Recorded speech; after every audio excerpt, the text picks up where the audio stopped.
Utimia Petruni, Tia Corona, Mina, why you here in Sahara, and so bad I answer, I saw this morning, I said, I anchor, I don't worry.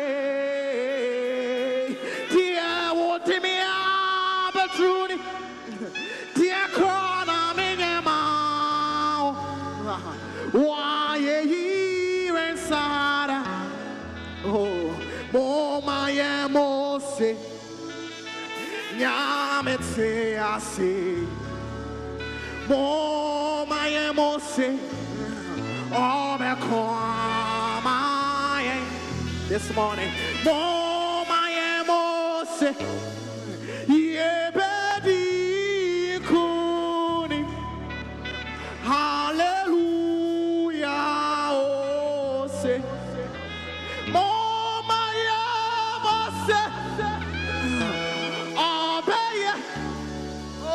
Kafana Masai, Moma Yamase, Obey, Tina, Moma Yamose, Yebedi Kudi, Hallelujah.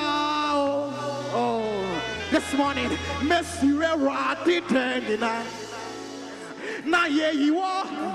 Menu muda, mekrapa ho, wane ho wa, eradimu.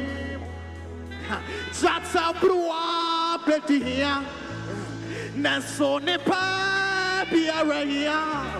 Wana wasi, se eradi. Peja osane yansue, wane meka, fu eradi. All over this place say, Mama, Yema, Madi, so. Yeah, my sister. Can I hear that church this morning? Wapuani, I, Nyamia Buffo, Bawana, Wasurono, Strapensia, Mokasena.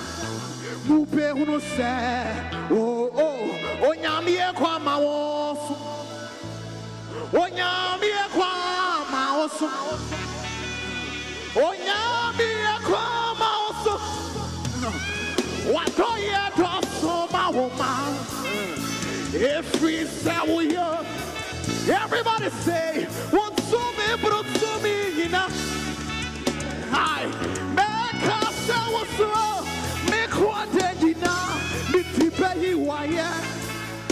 Oh, Nyamie Kwama also. Oh, Nyamie. All over this place. Oh, yeah. Can I hear that church? My also and so can of pay. Every we are. Yeah. Make us so. My God, my God. When nimni what she say, when nimni what she, opieni ho, utume bro. Oh, Nyamie Kwama also. Can I hear that church? Oh, Nyamie Kwase, oh, Nyamie, Mame Tonka.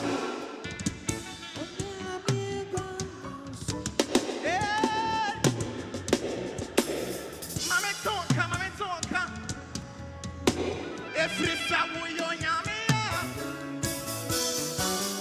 oh, back up, so, oh, when him knew what she said,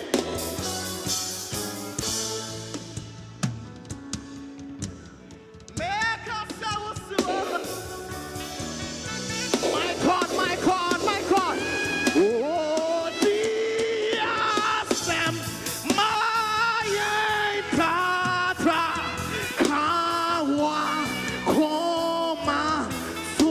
Oh, dear.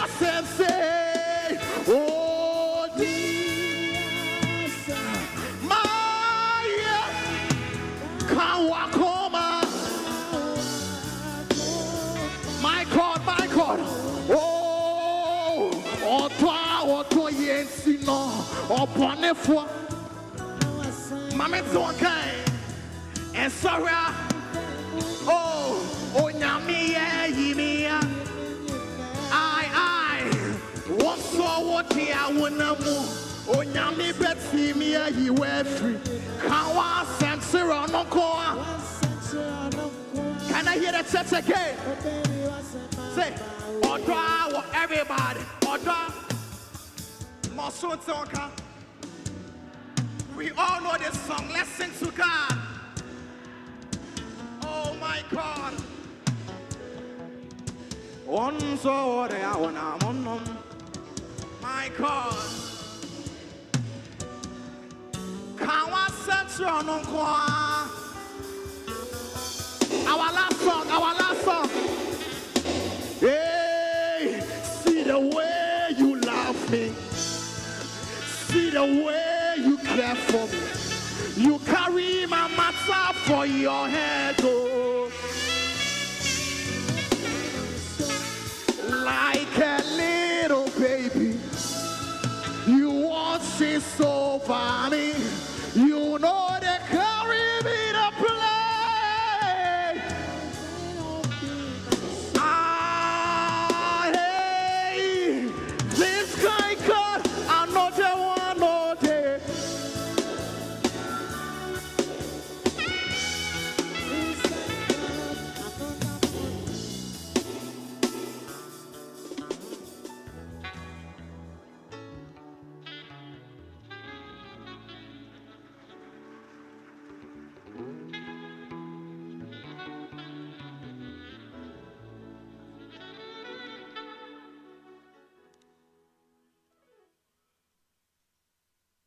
Wonderful exhortations from a wonderful man of God as that. We'll go on Zoom to invite Pastor Martin to give us an exhortation all the way from far away somewhere, but because of technology, he's joining us to give us the exhortation. Let's welcome Pastor Martin to give us some words of exhortation.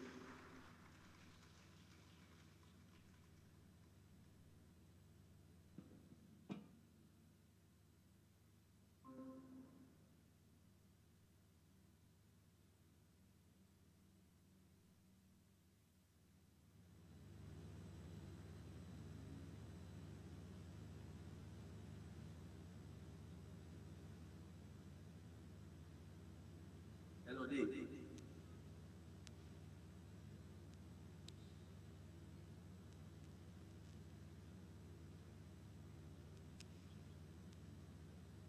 All right.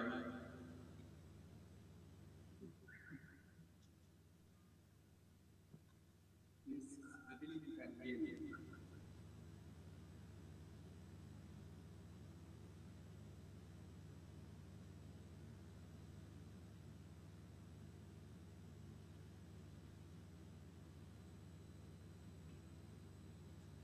Hello, please can you hear me?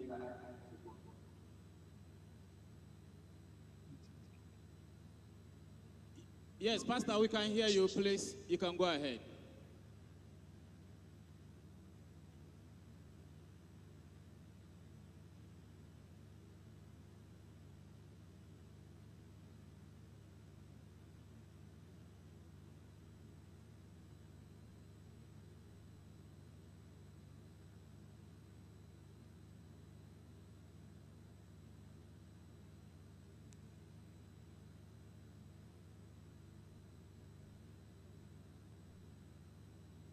Yes, we'll get in touch with Pastor Martin very soon to share the exhortation for us.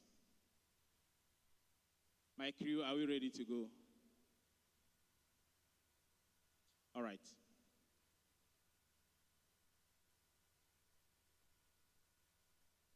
Right. So once again, we are here, Bono Youth Conference 2026, under the auspices of JBA International in partnership with Youth Empowerment Consults, giving us the opportunity to shape our future and to prepare ourselves to take the mantle of leadership in our diverse spheres of affairs. Let's put our hands together for these two great individuals who are making it possible for us to shape and prepare ourselves for the future. Let's put our hands together for them. JBA and that of Youth Empowerment Consortium. If we are ready to take Pastor now. My media team, are we ready to go to Pastor? Yes, okay, so let me invite Ishiraba to continue to give us some melodious tune as we prepare to invite Pastor to come on stream. Let's welcome Ishira. Let's welcome Ishira.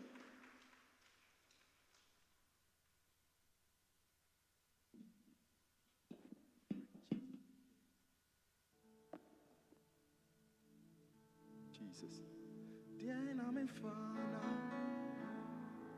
Yehowas, Onia, Yemameda, Diename Fanshen, Yehoanemu, Onia, Yemameda.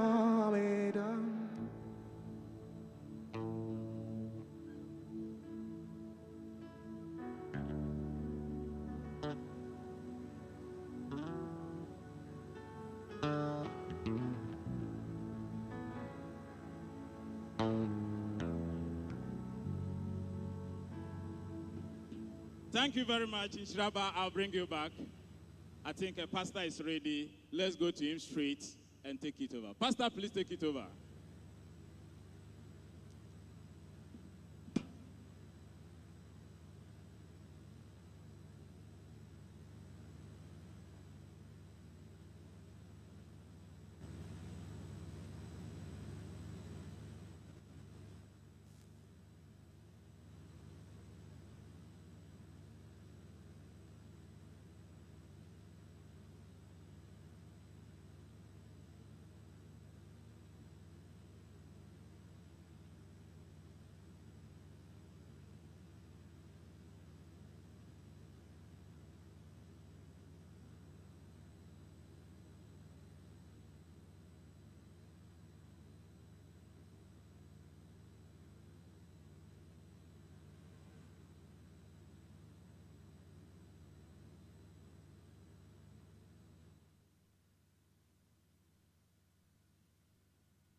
Hello.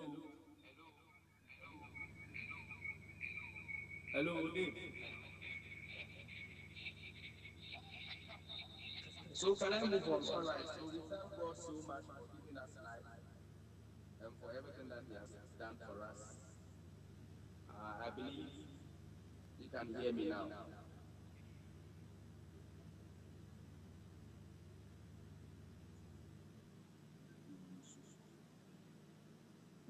I want to render my greatest appreciation to the organizers of this conference, and I want to thank all the audience for having me.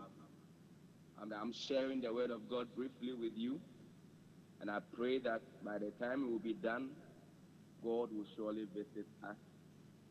All right.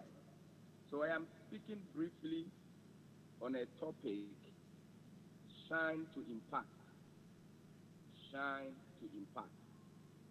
Shine to impact. And then our main text is taken from Matthew, the Gospel according to Matthew, chapter 5, verse 16. The Gospel according to Matthew, chapter 5, verse 16. The Bible says that, let your light so shine before men that they may see your good works they may see your good works and glorify your Father in heaven. Let your light so shine before men so that they may see your good works and glorify your Father in heaven. Please, can you hear me? Can I move on?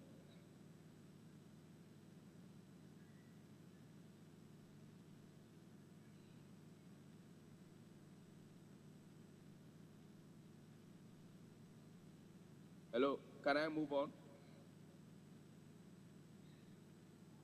All right. So,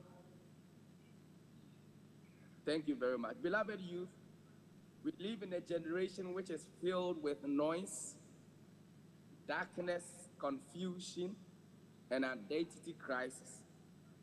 Social media has created many influencers, but our God is raising impactors. I take it again. We live in a generation. In this our generation, we see ourselves created to be hidden. A generation that is filled with noise, darkness, and confusion and identity crisis. But the social media has created many influencers, but God is raising many impactors. I pray that you will become one of the impact-making youth in our generation. If you look at the scripture, Matthew chapter 5, verse 16, the Bible says, "Let your light so shine before men that they may see your good works and glorify your Father in heaven." Jesus did not say, "If your light shines." So if you look at the scripture critically, you realize that Jesus did not say that if your light shines, but then he said, "Let your light shine." He said, "Let your light shine." So this means that the light is already inside you. I want to make you understand that God has already placed a light in you, and yours is to make that light shine. The challenge is not a possession of a light, but the challenge is permission. The challenge is permission and expression. So you have the light within you. Yours is to allow the light to shine. Yours is to permit the light to shine. So the challenge is not possession of the light, but the challenge is permission and expression. You are not saved to sit quietly, but then you are saved to shine boldly. God did not light you to decorate church pews or to decorate wherever you find yourself, but then he lit you so that you illuminate the society. I pray in the name of Jesus that by the time we'll be done with this conference, that light that God has placed within you will shine forth so that wherever you find yourself, you will bring light in your society. So Matthew chapter 5 is part of the Sermon on the Mount. Jesus was speaking to his disciples and the crowd, and then he was describing the character of the kingdom citizens. So in verse 14, he says,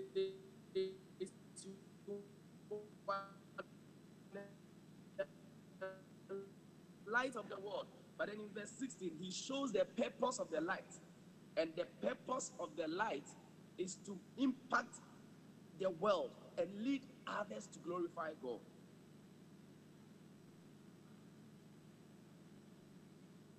Beloved, in the Lord, light in biblical terms was used for, I want to talk about just four main things. For four main things: direction, safety, productivity, and visibility.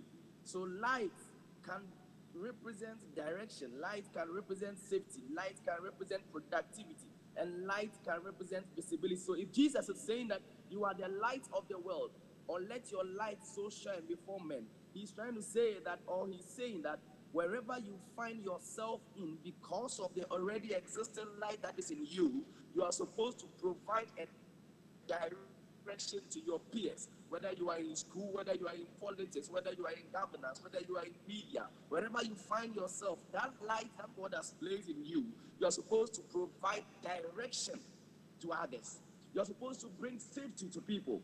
You're supposed to bring productivity. You're supposed to bring growth wherever you find yourself. And then light automatically will make you visible. So Jesus is saying that your life must bring clarity. Your life must bring hope. Your life must bring direction to your generation. I pray that your light will bring direction. I pray that your light will bring safety. I pray that your life will bring productivity. And then I pray that your light will bring visibility.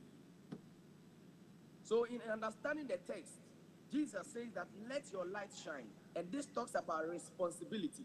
It talks about responsibility. Light shining is not automatic. Light shining is not automatic. It requires discipline. It requires character. It requires consistency. It requires boldness.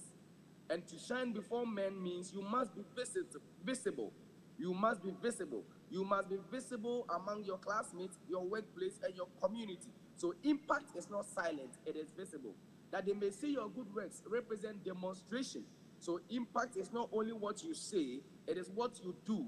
Good works include integrity, excellence, compassion, leadership, service, and discipline. As I end, I want you to take note of some barriers that can cover your life. And then you take those barriers off as a youth so that you'll be able to shine. The first one is the fear of rejection. Wherever you find yourself, God has made you a light. And never fear. Never fear. The fear of compromise or the habit of compromise. Do not compromise. Know that there is something in you. Know that God has placed something in you. There is a light in you that God is expecting you to make that light shine. Walk in integrity. Choose character. Wake up daily asking, what can I do to help my generation? And then as I end, I want to say that God is not looking for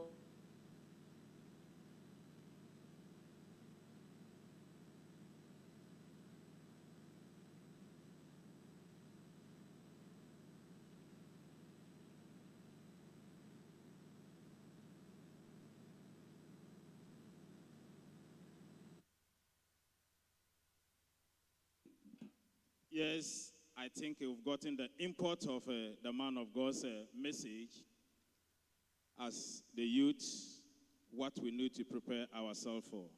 The applause will not go to him. This man of God's father is here.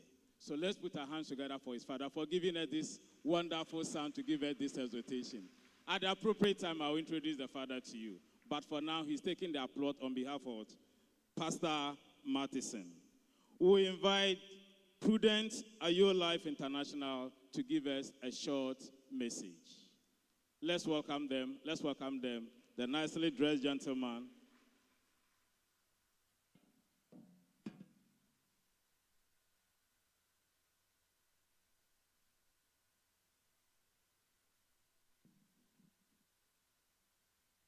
Good morning, Mr. Chairman, distinguished guests, my colleague, young entrepreneurs present, the founder and the team of Jba International and students here. I am Bright Salifu, the Chief Executive Officer of Prudent Ayo Life International and the founder for that matter. I feel so overwhelmed because anytime I sit with young people like myself, it reminds me of my belief that Ghana has a brighter future, and if it will indeed harness that potential, it must start now. When I saw this project, I didn't just see another convention or business forum, but I saw a manifestation of one thing that I barely saw it happening, especially where I find myself, and that is Techiman. I have moved from the Greater Accra region to settle here in the past 2 to 2.5 years, because when I was conducting a research to embark on a project, I realized Techiman was the best place to start from. And indeed, it hasn't proven wrong. But one thing that I realized lately was that there was so much noise around us. And it is not only Techiman, but across Africa. Brief about Prudent Are Your Life. It is a company that was established based on the passion to create a platform for young people to be able to learn practical entrepreneurship skills, generate their own income without waiting for anybody to bring any foreign support or any form of external support, and to be able to come together and establish sustainable enterprises. I was raised in a village, and what I saw was that many young people were very energetic, very visionary, but unfortunately, didn't have the opportunity to bring out what was in them. So many people are doing their part. You can see the good work of JBA is something that is worth amplifying. But is it enough to leave it on to just the few people who are doing it? So I thought through this, and I asked myself, who is going to bring that opportunity that will be available at least to supplement what the others are doing? Political figures are doing their best. Religious leaders are doing their part. But we as young people also have a role to play. We don't need to sit for the opportunity to locate us. Whilst I was in senior high school, and I'm excited there are so many senior high students here, the only option available to me was to do what we locally call Bade. And so anytime there was midterms or vacation, I have to go to the village in the Achuman-Ponua district, get my cutlass, and get to farm, work for people and get money. Today, just what happened? A pastor right in the comfort of wherever he is has been able to deliver the message of God to us.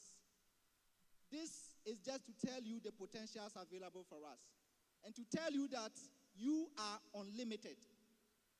If you are here today, I want to take this opportunity to remind you that you don't have to wait until you have graduated from the university, continue blaming government for unemployment, and maybe one day chance on a job. Even whilst you are a student, there is opportunity for you to learn entrepreneurship skills, start working without it disrupting your education. And so my mission as the founder and CEO of Prudent Are Your Life is to charge you and present you that opportunity.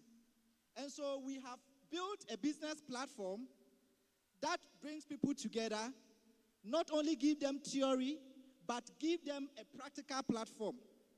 And so in Techiman, we have been able to establish our business incubation hub on the Ahmadiyya Road, where we have our well-furnished training centers. You can come there anytime for business trainings, whether you want to learn a skill, whether you have an idea you want to practically put it into work, or you are looking to explore available platforms that you can also harness your potential. Now, to climax my message this morning, with this project that started right here in Techiman, I want you to understand the power of where we are today. I don't have any proper connections in this life, I always say, because where I'm coming from, there is no connection. Most of you here, I don't know if I can count 5 people who know me in Techiman, but I've lived here for past 2 years. The point is that I should be the person who should have been in the room and say, I am an introvert. But because of the digital technology available to us, I've been able to build a business that has expanded across 3 countries, here in Ghana, Nigeria, and Ivory Coast. And as I speak with you, I have about 42 health professionals who are on the field today, even as I hear. They are working and promoting health, offering free health screening to communities that are underserved across Ghana. I've been doing this from June 2024 with no external support. My system, I have my own health products that are licensed by the FDA, and we do our own operations through this system. Now, if you are here and you are hearing me, regardless where you are coming from, I want to charge you once again. We live in an unlimited generation. We have a training portal that we have opened. We are recruiting potential individuals who want to go into entrepreneurship, whether you are a student, a fresh graduate, or you are working and you still need something to supplement your income. We'll give you the necessary trainings from the basic entrepreneurship skills, the digital skills that you need to scale your business, and connect you to our platform that you can start to generate money and establish your own businesses. So, ladies and gentlemen, I want to thank the organizers for this program, and any day it is about youth empowerment, you can always count on Prudent Ayo Life and my good self. Thank you so much. Before they do it more for you, when I called him, people would have been expecting a big man with a gray hair, with a long beard, to come and stand and say he is a businessman. Here he is, a very young gentleman, spanning all the way to Nigeria and others. You can also do it. Let's put our hands together for Prudent Ayo Life International. A welcoming message to you there.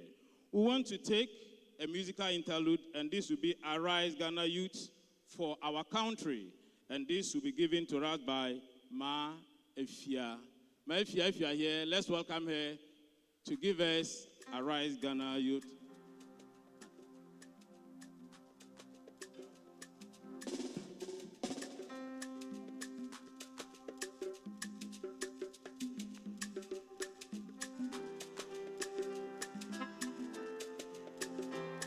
Please, let's all be on our feet.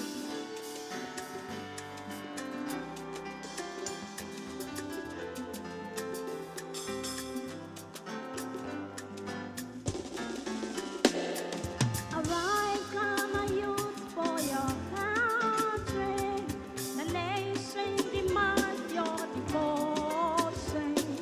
Let us all unite to our forehead and make and great and strong.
in making our motherland.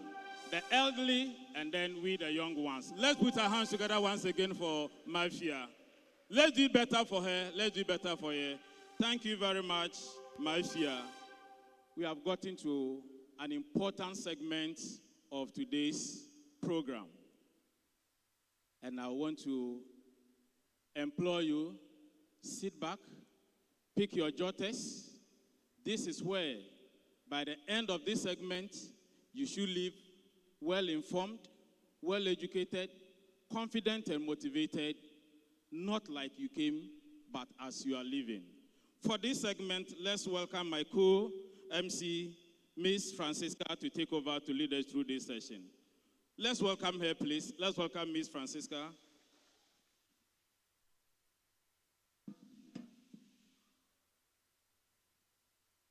Nana Chairman, good morning, fellow youth leaders and then colleagues. I'm so privileged to be hosting this session. It's very insightful. At this session, I'm going to engage and interact with my fellow journalists within the Bono East region. On this segment, we are going to discuss what the media see as leaders in this region, what they believe, whether they believe in the young people, whether they are giving them opportunities, whether they truly believe that there are potentials in us, or they think we have coconut heads. My name is Francisca Nana Masiedu. Permit me to introduce my panel of guests. First on the list will be Reverend Frederick Anchi. He is a correspondent for UTV in the Bono region. Reverend Frederick Anchi. Please, yes, thank you. I would also want to welcome Mr. Adam Emmanuel Aweche. Mr. Adam Emmanuel Akwete, sure. He's also a journalist working with Free 97.5 in Chiman. You're welcome, sir. Also, Odeneho Obri Yaboa. He works with Akina Radio in Chiman. Welcome, sir. Next on the list is Belinda Tete. She is a regional correspondent for TV3, Bono East region. Welcome, madam.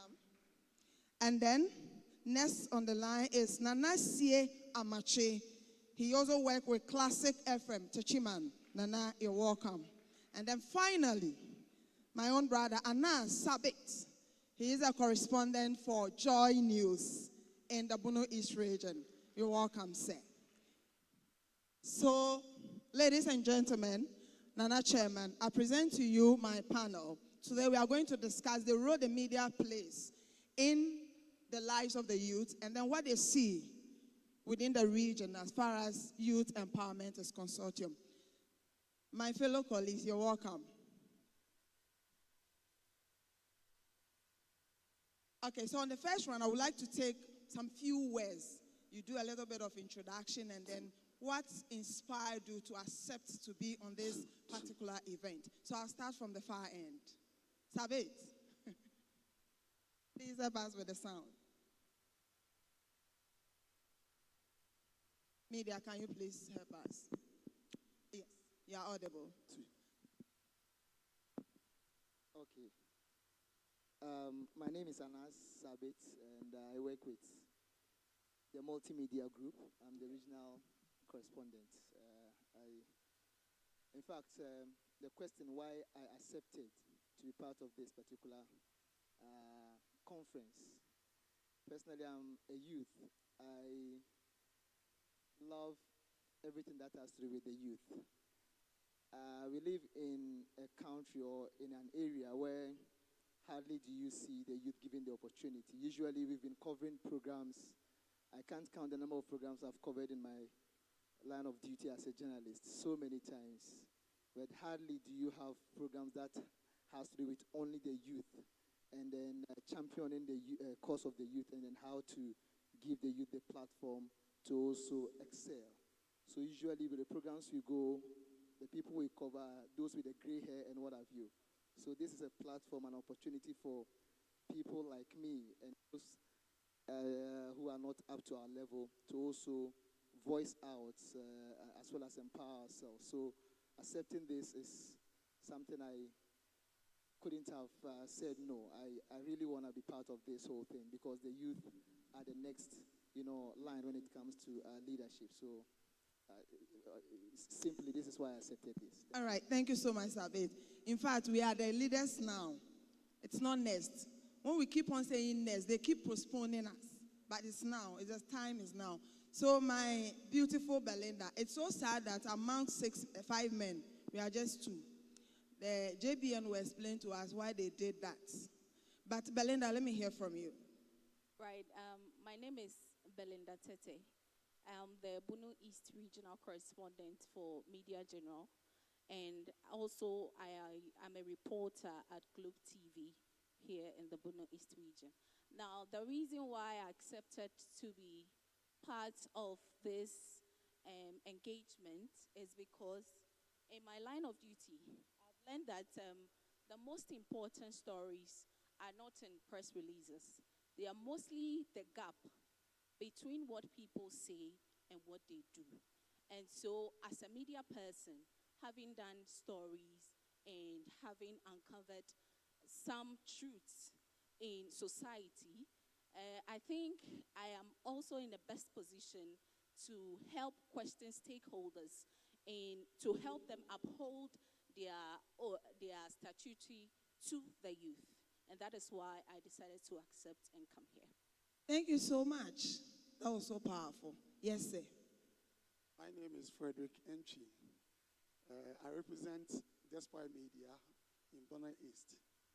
The reason why I accepted is so simple. I live in a region where the youths are being exploited in negative way. I've witnessed 2020 election, 2024 election, where those who fell victim to the casualties were not the grown-ups, were the youths. So I asked myself, why are the youths being exploited in negative way? And hardly in my line of duty, hardly I uncover or I'll cover the youth programs or youth engagement that impacts in the society. So I thought it wise that this platform is a platform to use to, reap sentiment and also inculcate in our youths this kind of leadership role so that we all can move and embrace the future together. Thank you so much. I remember, in fact, I started journalism here. This was my first station, and then I was the first female, the only female amongst the media team that was sent to Jba Bono. And you can imagine. My first assignment, I nearly gave up, but I didn't. So when you mentioned the youth are being exploited in the negative way, it reflected what happened in Jba Bono. Yes, sir. My name is Emmanuel Akwete, and on radio, I'm called Dachi Hini Senior, morning show host, Free FM. I accepted to be part of this program because it has been a long-held prayer. I've been in this region for almost 4 years. And when I look at, with due respect, the lack of passing of knowledge to the young ones. Because there's an adage that if you want to know the road ahead of you, you have to ask those coming. And you read the Bible too. The Bible tells us that in the book of Matthew, that give the children the chance for they hold the keys to the kingdom of heaven. And being a child doesn't mean someone who is sucking breasts, but it is a transitional process from childhood to the youthful stage. So I accepted to be part of this program because I have to give what have been taught me to those coming as well. Thank you very much. Thank you so much. So wonderful. The key word is transition. Yes, sir. Yeah, I'm also Ordeno Obrieboa. I work at Akina Radio, Moment of Truth, afternoon political show host. I accepted this because I see the future is we, and we are the future. And as a journalist, if information will be disseminated and trickle down to every person is from us. And the main reason why I accepted to be part of this program is why I graduated like 12 years ago. I haven't searched for any white-collar job. I'm just doing my own but I'm still moving on. Wow. Today be today. And then finally, you. Good morning. Good morning. Please, Nanesie Amache. I work with Classic FM as the morning show host.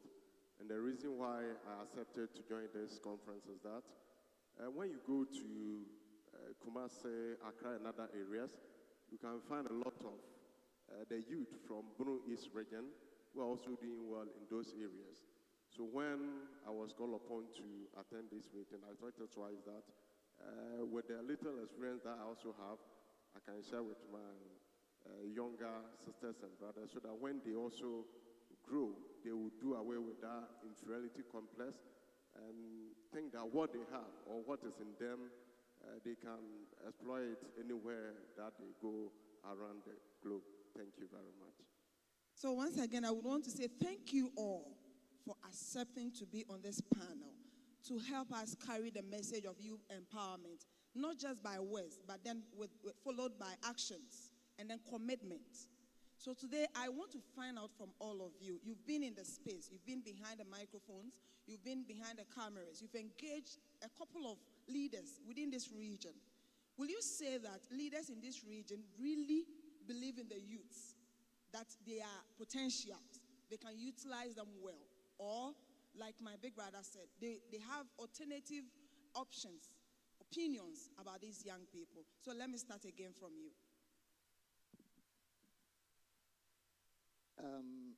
For me, I think it's a yes and no response. I'm saying yes and no because, briefly, in recent times, we've seen how the youth in the region have led some very historic moments. Just this December, we witnessed how the Bono Champion Youth held a very powerful festival here in the metropolis. It is something I have never seen, a week-long program that was championed by the youth. And we also know that the Apo Festival has been launched, and Nananom, during the launching of the program, involved the Techiman, the Bono Champion Youth as well. So from that particular, these two moments, I think the leadership are beginning to believe in some of the actions taken by the youth, with the Bono Champion Youth in mind. They are actually championing worthy causes, and I believe leaders in the region or in this area are beginning to believe in the youth in a way. I'll say no because, even though these young ones, the youth with Bono Champion Youth are leading most of these programs, we still have a lot of people occupying the leadership position, being those who are pretty old or very old. Hardly do you see the younger ones giving, those higher positions. So yes, we are making way, but no, we are not yet there. I believe with time, we'll get there. We can cite examples. My very good brother, the DC for Techima North, Adam Johnson, a very young guy who has been, given that position to lead the people of Techima North. And throughout the region, you could see the MMDCs are much more, in their youthful ages. So that tells me that, yes, the leaders, the youth are seen or are giving that power, but we still have a long way to go, if you ask me. Thank you. Thank you, Sabet. Belinda, with you, I want to center on young women. I remember when I said I wanted to be a journalist, then my family were like, Ejuma way. I just said, "Mama, no, the answer." And so everybody gave up on me. I was on my own from training throughout. But today they are proud that I've made way. I started from Techiman here, but then I realized that it's not just about the perception. It's about how empowered you are and how determined you are. So the ideas, the opinions outside about women in journalism are different, even though they are assets. You as a young woman in the region, a young woman, and then you are a correspondent, in your line of duty, Do you think that young women in this region are really given opportunity or they are being taken granted? Okay, so if I should answer this question about 5 years ago, I would have said no. Okay. I would have said young women are not being given opportunity. But then in recent times, we've realized that there have been some push for women to also be up there. There have been so much advocacy for women, especially in men-dominated fields.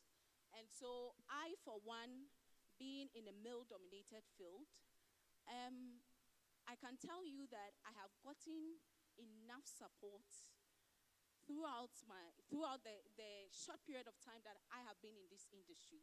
I have gotten so much support, especially from the men, because I am a woman and because I need support to be able to get to their level. And so they have given me so much support, and that applies to almost every field now. Now, women are not seen as feeble and as vulnerable. We are seen as you can do it if you want to. And there have been opportunities that are being created for women in recent times. Even though it's not enough, there's still a long way to go. But then I think for now, it's better. It's way better. But I will still advocate for more opportunities for women, especially in young women in politics, so that they can also gain the confidence, gain the experience. Now, with our region like this, with all the MMDCs, there's no woman among them. So going forward, I think women should also be given such opportunities to help empower the young ones after us. Thank you so much. So I'll come back again to ask, is it really about who is ready for the opportunity, or we should be looking around to fetch you? You need to be prepared, but I'll come back to that. So I want to know, do our leaders believe in young people in this region? This question is very hard to generalize, You have to break it. Very hard to generalize. But you see, genuinely, some leaders believe in the youths. For example, what my brother Sabit was alluding to, looking at recent appointment in the government, you could see, even in our region, I can count about 3 or 4 youth who are occupy higher office, representing the president in their various locality. Whilst others are, with the still old mindset of exploitation, exploiting the youth for their gains, isn't it? For example, you see, it is not about the leaders believing in us, more centered on we, the youths, believing in our capabilities and our potentials. You understand? Because sometimes, you see, when we want somebody to believe in you, you first have to believe in what you does to lure the person to believe in you. But lots of times, youth of today want the leaders to cook for us to come and eat. And that is hardly for them to also believe in our capabilities. And it goes on and goes on. Because normally, what they expect us to come to the table with, we refuse or we fail. We fail in political decision, in social decision, in all facets of our life. You realize that the youth hardly comes to the table with things that are substantial. That makes the leaders also what? Go or shun away from our capabilities. So this question is, very, very difficult to answer, but I think there is a lesson to learn or draw out of because of some youth who has been able to impress on leaders to win their hearts, giving them responsibility as high officers, representative of the president, the first gentleman of the land. Thank you so much. So I always say it's not just about being a youth. It's about being a potential. It's about being a valuable, an asset. Yes, sir. It's a technical question that needs a deep thinking answering. After I had this opportunity to speak on this question you've asked, I did a lot of research. And I realized that it is a two-way kind of situation. One, there is the false reality in leaders who wants to give the youth the opportunity to succeed them. Why do I call it a false reality? There is an MP who thinks that if he allows that intelligent young guy to be closer, he might overthrow him. There's a chief who thinks that if he gives the young ones coming the opportunity, his relevance will be missing. And for the fear of that aspect, some of the leaders in this region are reluctant. Recently, I spoke to one of the political guys, and I was so sad that he was so keenly interested in protecting his position. And so he will rather look out for someone who is loyal. You see the political guys saying that I need someone who is loyal than to choose someone who is a competent person. Because a loyal person will stay with you even if he is not competent to contest you. But you have someone who is very competent. If he is not too loyal to you, he might say he wants to what? Contest you or take you off your position. It cuts across. The headmaster in this school may feel threatened by someone. I personally, I was working as a presenter under a manager. He felt threatened because he saw that I had that managerial ability. And so he found a way to get me what? Out. So it's a general problem for the whole Ghana and then the region. But we still have some leaders who are doing their best. But you can analyze or find answers to this question by looking at what our leaders are doing. For instance, Honorable Adom Johnson is a young guy. What records will he leave to make those coming also take advantage of that to get to where he has gotten to? We have young chiefs. What are the steps they are taking to make the children or the young ones, sorry that I use the word children, the young ones so love to be at where he is without stopping them? So I think that most of our leaders and those sitting here can give answers to this question, whether they are giving the youth the chance to take responsible position by the kind of examples they are living, the social amenities, the educational infrastructure, the things you need to get to shape your what? Your capabilities and skill to succeed them. Thank you very much. Thank you so much. Yes, I remember when I interacted with Erica J and Sami Jemfin, I was like, your positions that have been given to you is a test case as to whether young people from the Bono region are capable or not. You fail, we fail. If you win, it's a win for us all. And so don't fail and fail us. Let me hear from you, sir. All right, thank you. They say opinions are like noses. Who has a big nose here? I think my senior brother.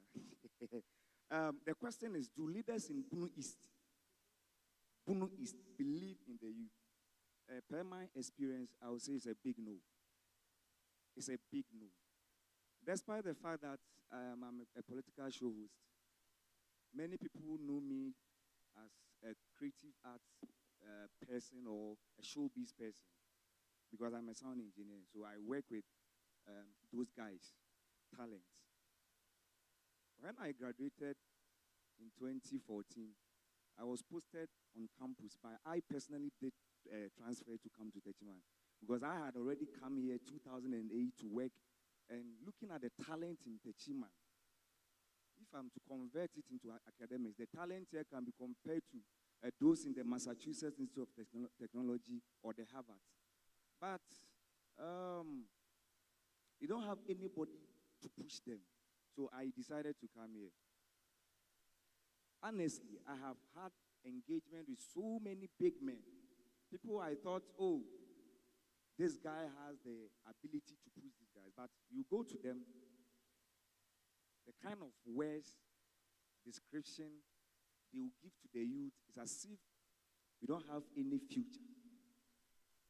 So I wasn't surprised when one former MP said, we cannot entrust Ghana into the youth because our heads. Coconuts. Yes. It's only water. Yeah.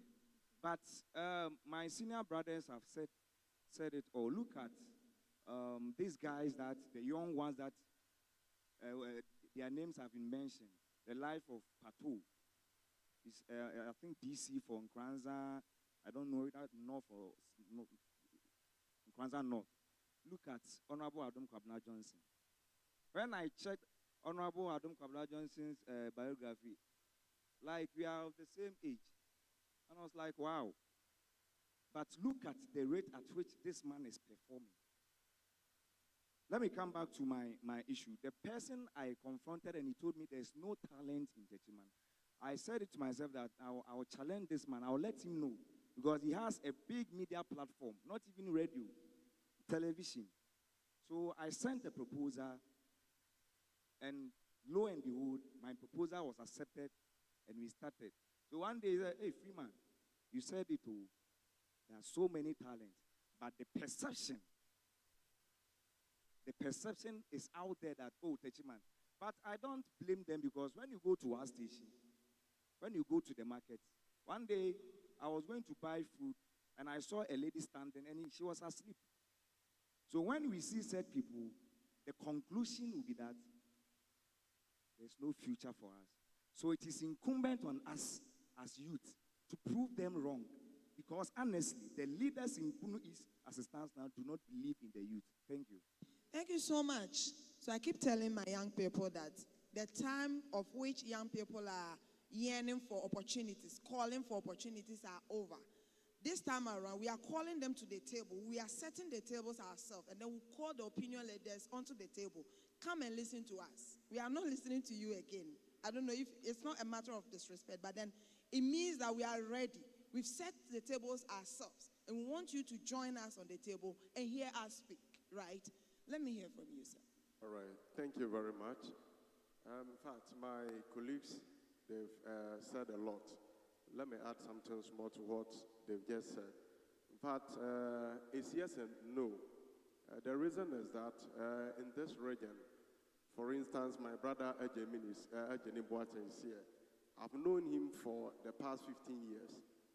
Currently, he's a deputy youth organizer. And then he has been appointed as Director of Corporate Affairs at Scholarship Secretariat. If he hadn't been given that opportunity, no one would have heard of the name Ejenim.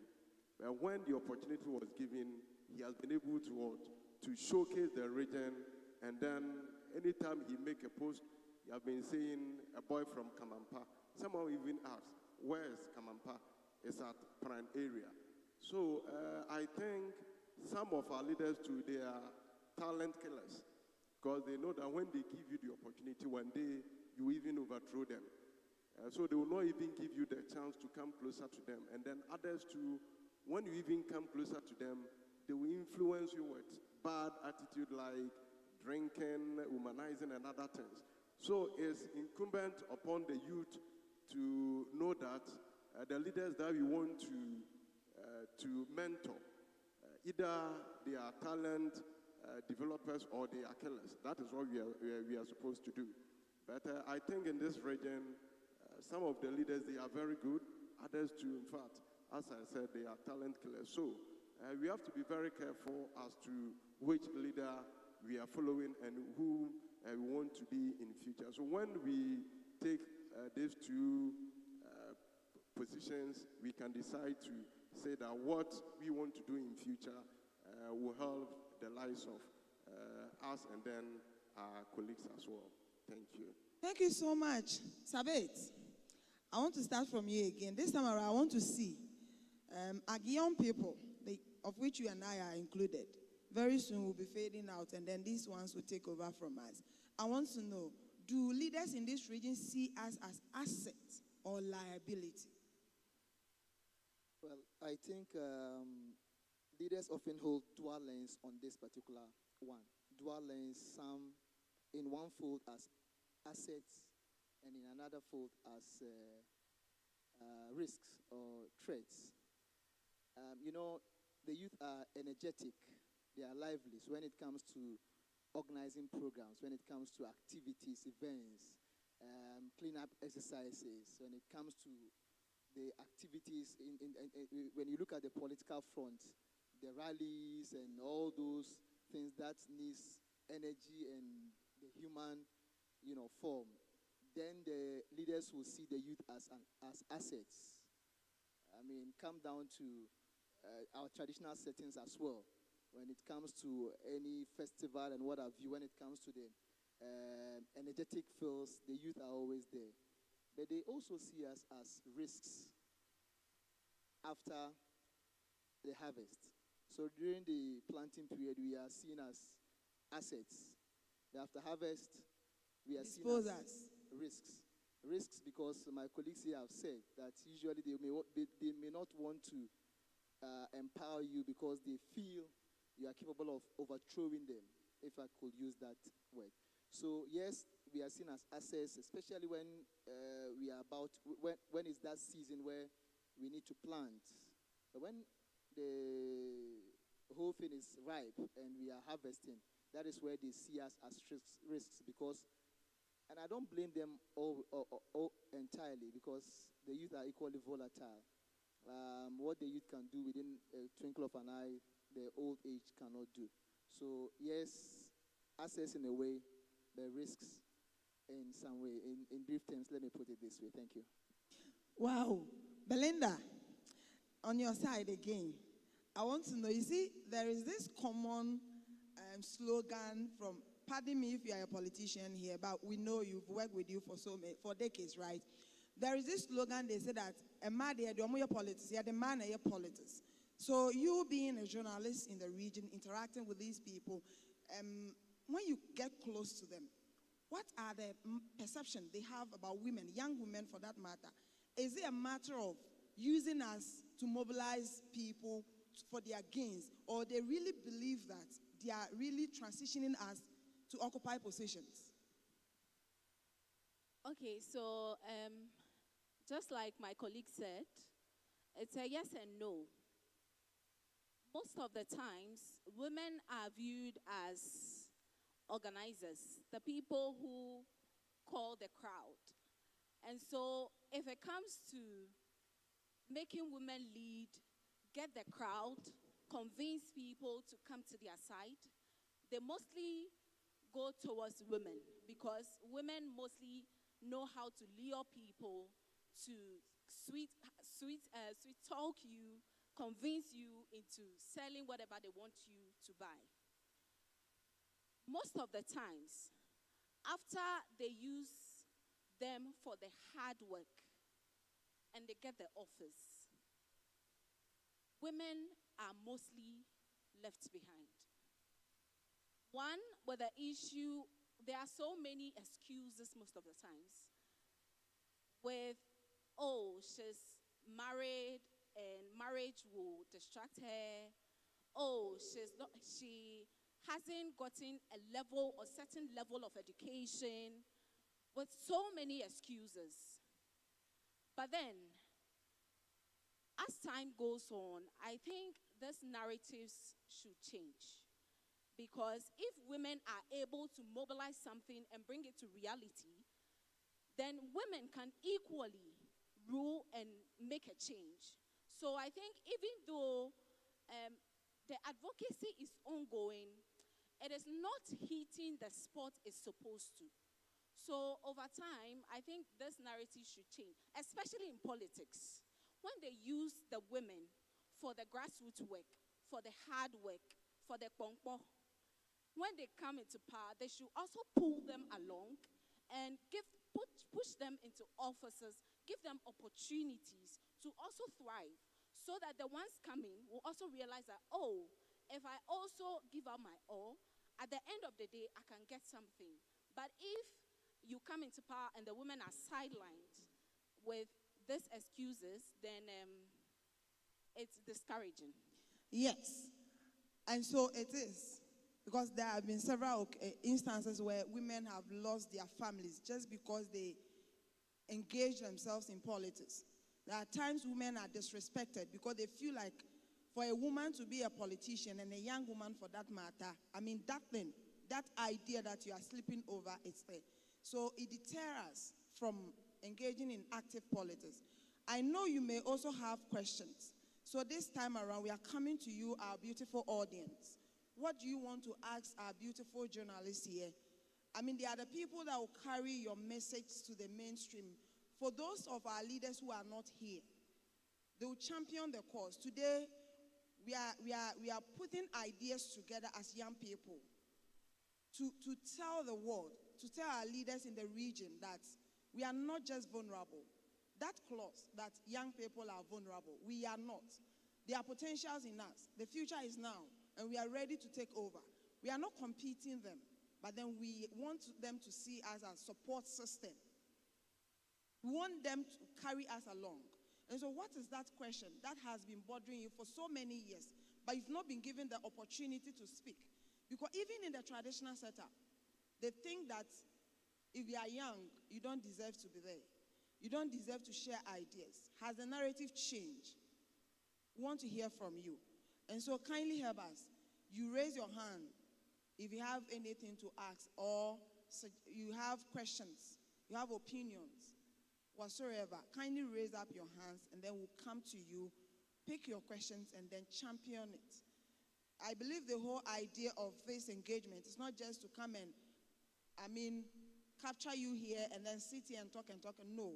After here, what next? And so we want to hear from you. So from students, we'll start from Tess. You give us a delegate, about 2 of you. Then we'll move. Everyone is going to speak. Oh, Tess, if you don't speak, worry. And you are hosting us, so we are starting from you. Delegate about 2 of you to ask a question. They are here to answer you. Yes. So there is a microphone here.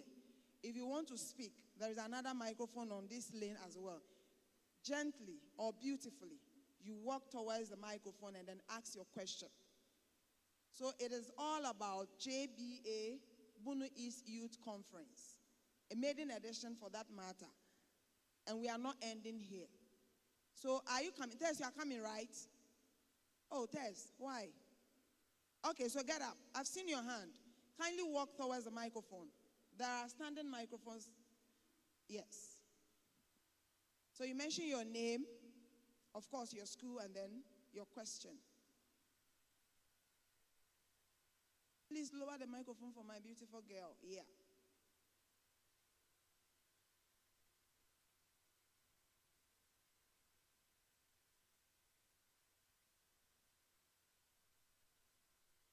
All right.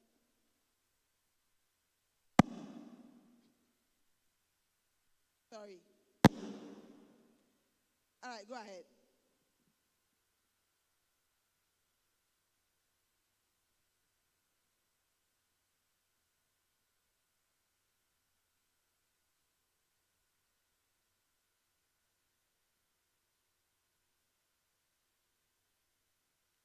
So as they are preparing here, the rest of you can line up.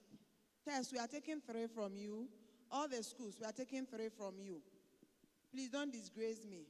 Today is your day. Yes, so you start coming towards that microphone. Thank you. Dignitaries, college students, and all protocols observed. My name is Safu Lilian Chumesiwa, a student of Techiman Senior High School. Please, with how leaders see us as assets or liabilities. In my view, assets are things that generate us money, or assets are things that are mostly for one's advantage, and then liabilities mostly is not advantageous. So I would like to know, do leaders see us as assets only when it benefits them, or do they see us as assets only when they want to find or get an unfair advantage? Great. Beautiful. I love this. So she wants to know, asset is something that gives you benefit. Yes. So are they seen as assets because they are able to gain from us? or they would want to love us as liability and then equip us. If I got her question right. So which of us would? Yes, sir. Let's hear from you. I think her question falls in line with my opinion of the subject matter.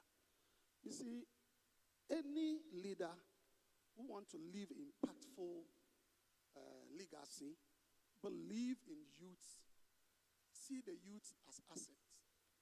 But you want to leave a legacy, so you want to build the youth in that perspective.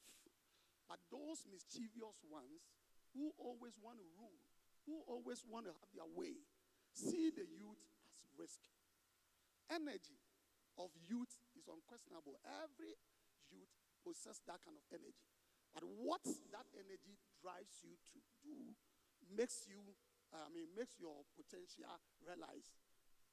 So a lot of leaders in our days, because of this kind of mentality, taking it all, having it all, so that people can bow and people can salute them at all times, they see the youth as risk. And you see, in fact, those who had potential even to rise, to become like them, they see them as threats. They see them as threats. So when they see the potential in you to support their agenda, to be used to whip them, votes, and other stuff, then that one, they see you as an ally. But immediately they see you as a threat and risk. Opposing to their ideas and the belief system, then they see you as a threat. And all kind of crook way they'll use to bring you down, or sometimes even maim you.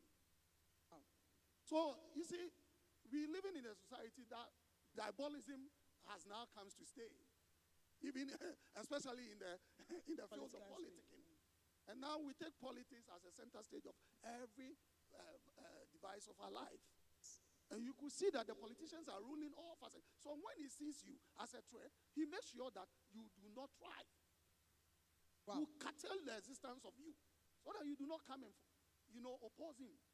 But when they see you as from full respect, always they want to see you downtrodden, bowing down, doing their bidding, then now they see you as an asset for them. Wow.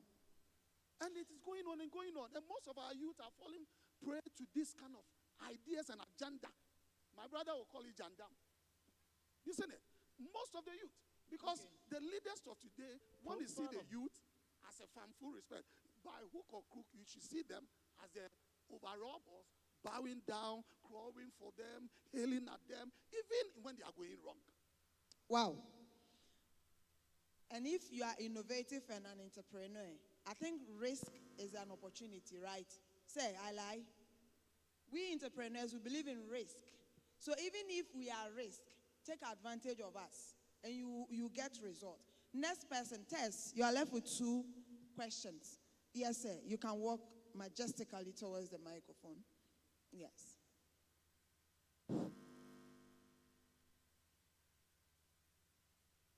Yes.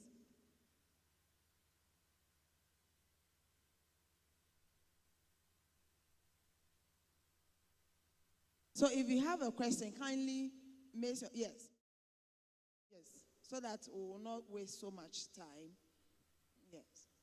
Are we good? Yes, sir. All protocols observed. My name is Lewison Delali Awiya, Guidance and Counseling Coordinator. Please, we are saying that we are not being given the opportunity to serve. But I also want to ask whether we prepare ourselves or we are ready for certain positions. Because names that we mentioned over here, all the names like Ato Forsen, Sami Gemfi, I believe they prepare themselves, and then when the opportunity is given to them, they are excelling. And I believe based on what they are doing, others will be having opportunities to serve. But is there anything we need to do so that people can believe in us? Is there certain behaviors we need to do out with so that others can believe in us? So I want the House to discuss this. Let's see how best we can help our youth, ourselves. I'm a counselor. I know there are certain behaviors that when you engage in, you cannot be given opportunity because your behavior alone will deter people from coming close to you, not to even talk of even appointing you for certain positions. Okay. Thank you so much. Next person. I believe you got the question. Whether we are ready and what are the things we will do to, get ready. We are talking about giving young people opportunity. Like I rightly said, it's not about being a youth, but it's about being a ready youth who is ready for opportunity. So he wants to find out whether the youth are prepared for the opportunities that we are fighting for them and how can they be prepared. Yes, sir.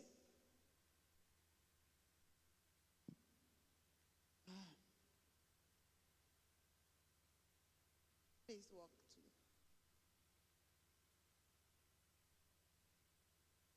Thanks once again for the opportunity.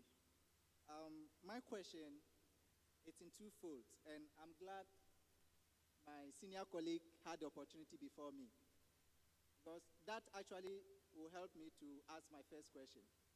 You know, when we talk about youth and our relevance in the building of our country, I've always heard whether we are prepared.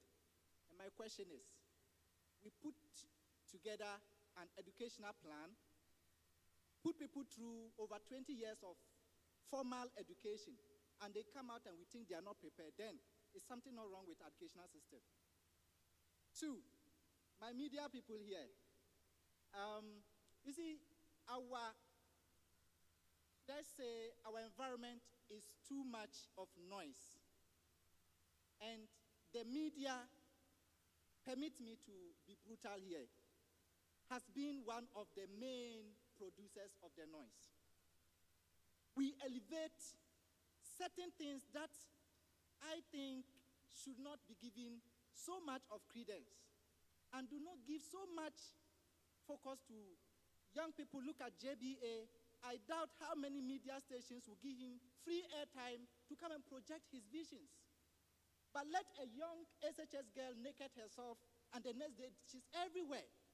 So, as one, an arm of the government, and two, a powerful voice of the people, what measures and what kind of considerations do we make in our choice of what we should put out there, so that what people are consuming every day will not just be for fun, but for relevance? These are my questions. Thank you. Thank you so much. That was so powerful. You were not brutal, because myself, I've been fighting them. They are my colleagues, but I fight them.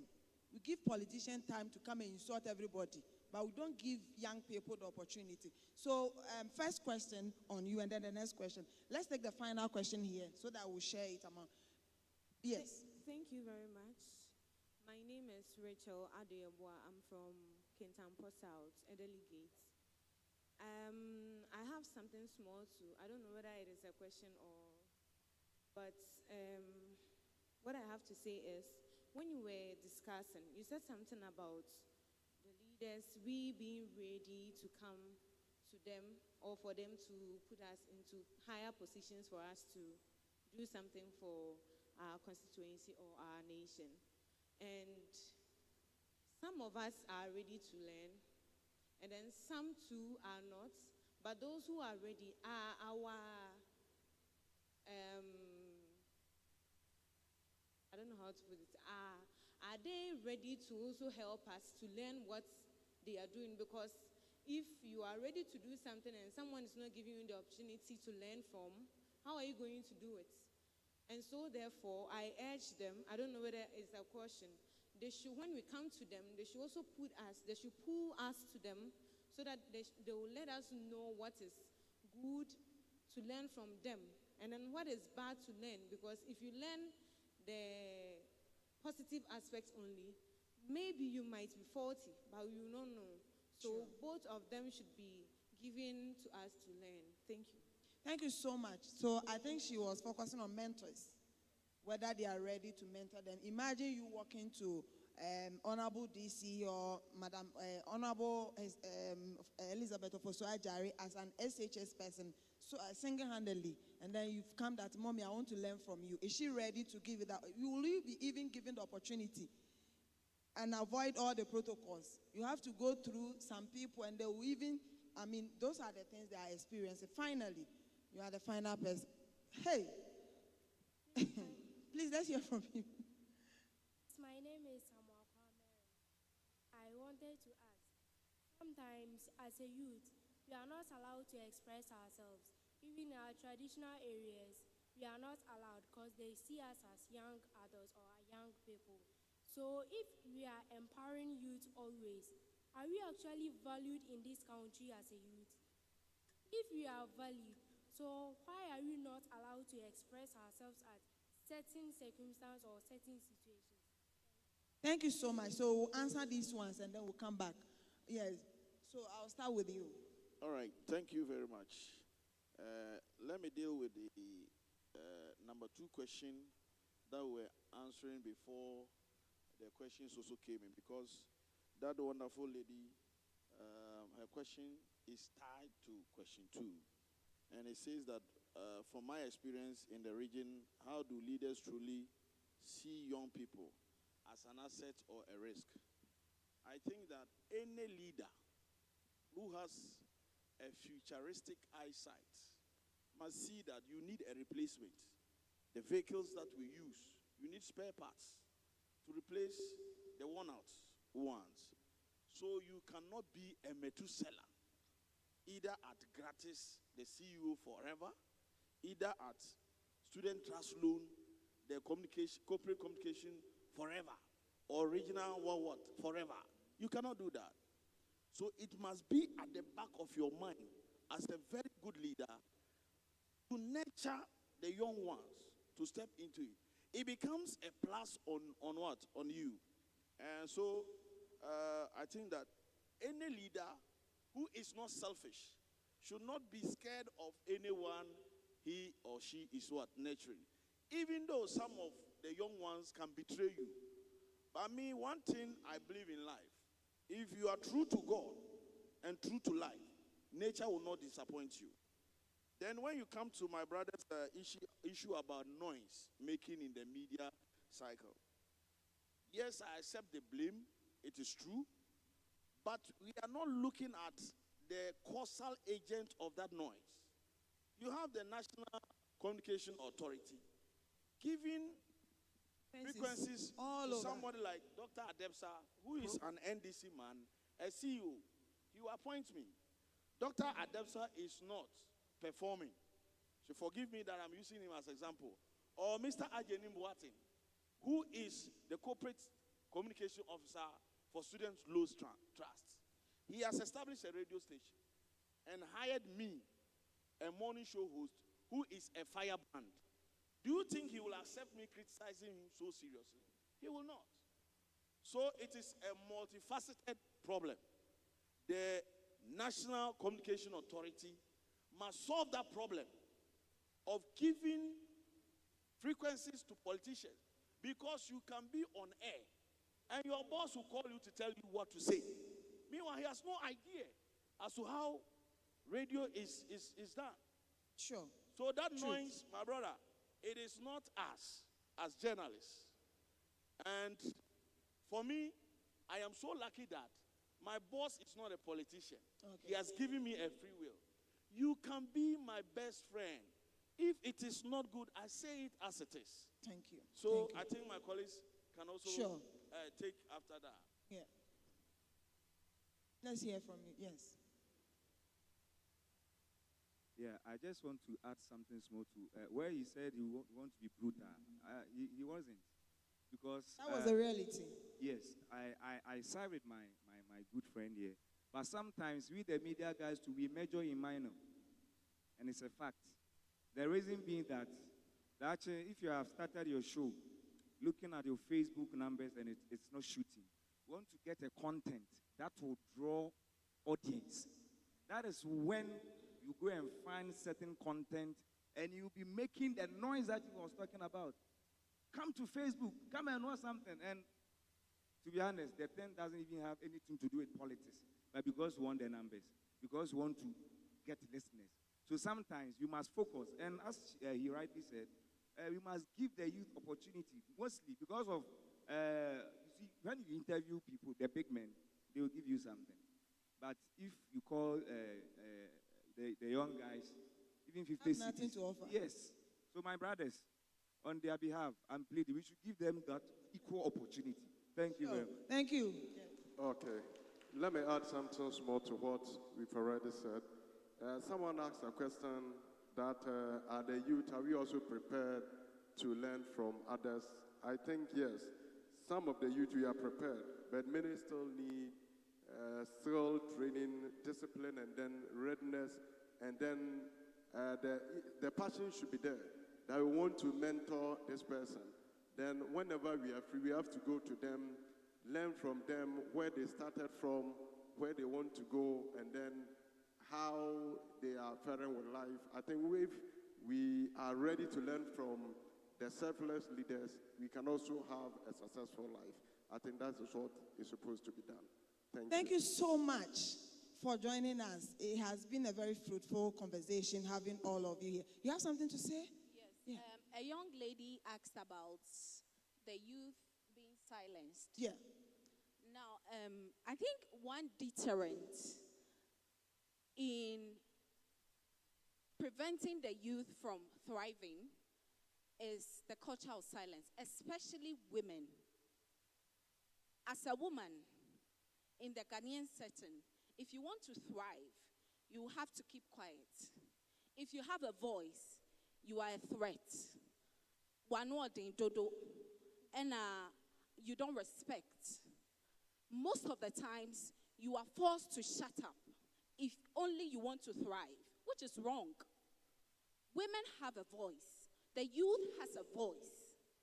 And so, with the way Ghana is going, with the way the world is going, I think this culture of silence should be addressed once and for all. The youth should be given opportunities to also say their mind. The youth has a brain. They think, they watch, they observe, they know what is going on. They can pinpoint the loopholes without fear. And so it's about time this culture of silence stops and youth are given a voice to speak their mind. Women are given a voice to speak their mind. Thank you so much. That was so wonderful. I, for once, I've been in the space for a couple of years now, a decade and over. But then all my bosses, I've worked with politicians as my owners. One of the things I told you, there are days I even go and I tell you, boss, and now what's about me fire, papa. I mean, it's about confidence. This profession is the fourth arm of government. We are to educate. We are to entertain. We are to inform. We are not to take sides. Let's lead the cause for change. We are not to embrace insult and disrespect in the mainstream. You can't do that on my show. And those that know me for well. Make your point. So I just want to tell you as a young person, if you want to be given the opportunity, be concrete, be solid. Just carry your message, devoid of insult, devoid of disrespect, and trust me, you have me. I give you the opportunity. But if you think that we are in an era where you have to be violent before you be recognized, then I'm sorry, my space is not for you. And so today, one thing I want you to take is that learn, read, understand the mode for contention, and then avail yourself. And we are ready to give you the opportunity. Thank you so much for having us. Have a good day.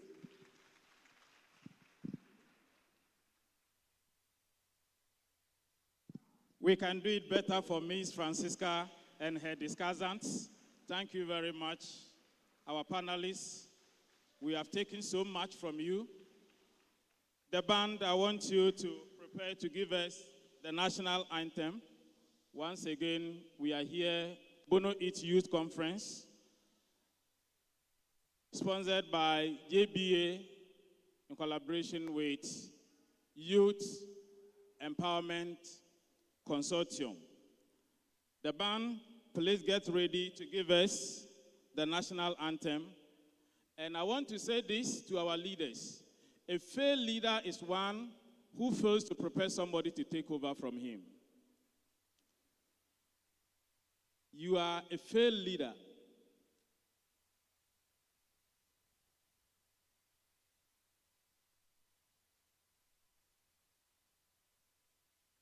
So you are a failed leader if you don't prepare somebody to take over from you when you exit the stage. And when you are a youth also, you are a failed youth when you wait until the opportunity before you go to prepare yourself. Prepare yourself fully. If the opportunity is not even coming today, continue to wait.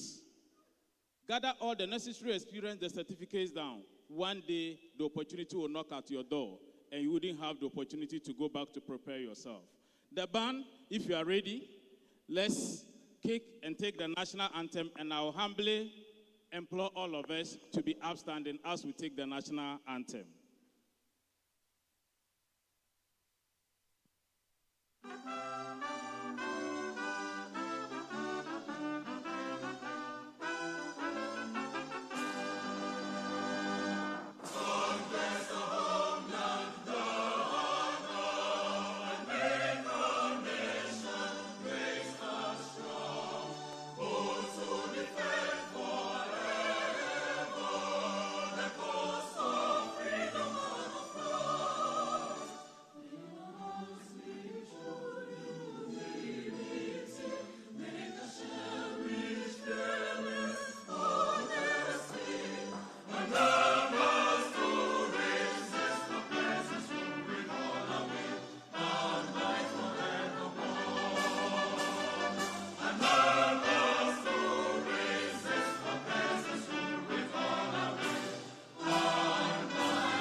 Thank you very much.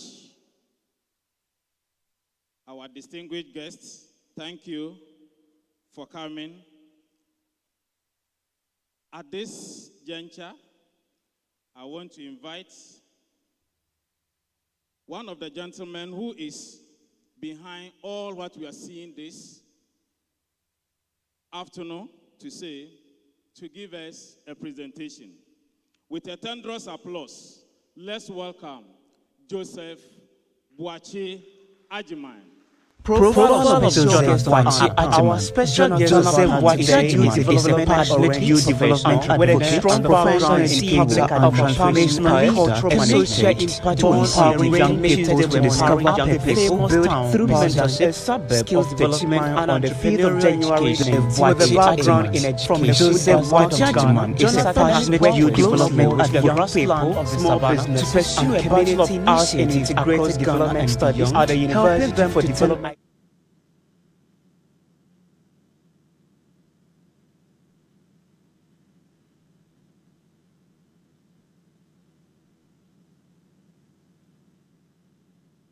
Profile of Joseph Boache Ajiman. Our special.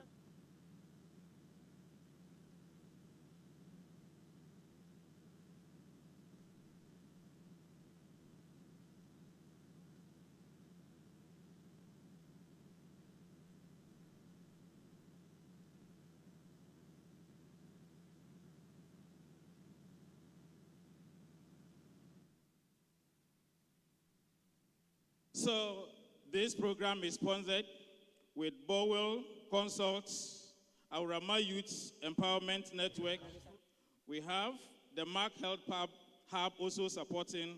We have Clico Concepts, we have Konadu Ban, DC Studio, we have Cod Farm, Agricom, we have Prudent Ayol International, all lending a hand to make this program a success. The social media handles, we are running on all the social media handles. We want to also acknowledge all our media crew and partners who are making it possible for other persons to take this life far away. Are you ready to go, please? To take the profile of Joseph Boache Ajiman. Leadership training and languages policy engagement, and Joseph has served in several strategic roles within the focus organizations of the Center for National Coordinator Program for the Youth Empowerment Communities Youth Conference to initiate a platform designed to regional public relations for the state social and networks to propose a special age to the leadership of the chief executive as unrecognized and celebrates a 7 years wide heart for youth empowerment.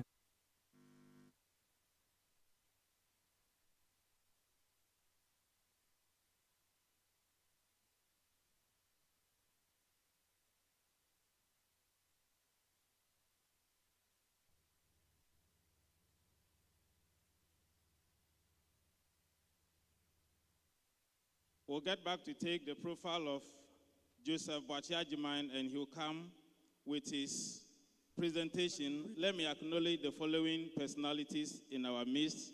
We have Miss Damoa Sandra, a clerk of YEC, that's Youth Empowerment Consortium. We have Mr. Gideon Insia, Deputy Minority Leader for Youth Model Parliament. We have Mr. Hippolyte Tewia, Assistant Domestic Headmaster for Techiman Senior High School. We have Mr. Livingston Delali Ayuga, the Guidance and Counseling Coordinator for TESS. So, sir, if you are here, please, let's acknowledge you. Yes, thank you for coming. We have the father of the gentleman who worked tirelessly to put this program together, JBA's father, Mr. Chum Amankwa, also here with us, the father of the pastor who gave us the exhortation. Daddy, you are most welcome. We have Mr. Bafo Richard and his wife, who came all the way from Italy to grace this occasion. Mr. and Mrs. Bafo, if you are here, let's see you so that I can acknowledge you. Lovely. You are most welcome. We are grateful for honoring our program. We have Mr. Mark Kwabna, who is the YEA District Coordinator from Kintampo South. If you are here, let's acknowledge you. Thank you very much for coming. So, we'll have the profile of Joseph.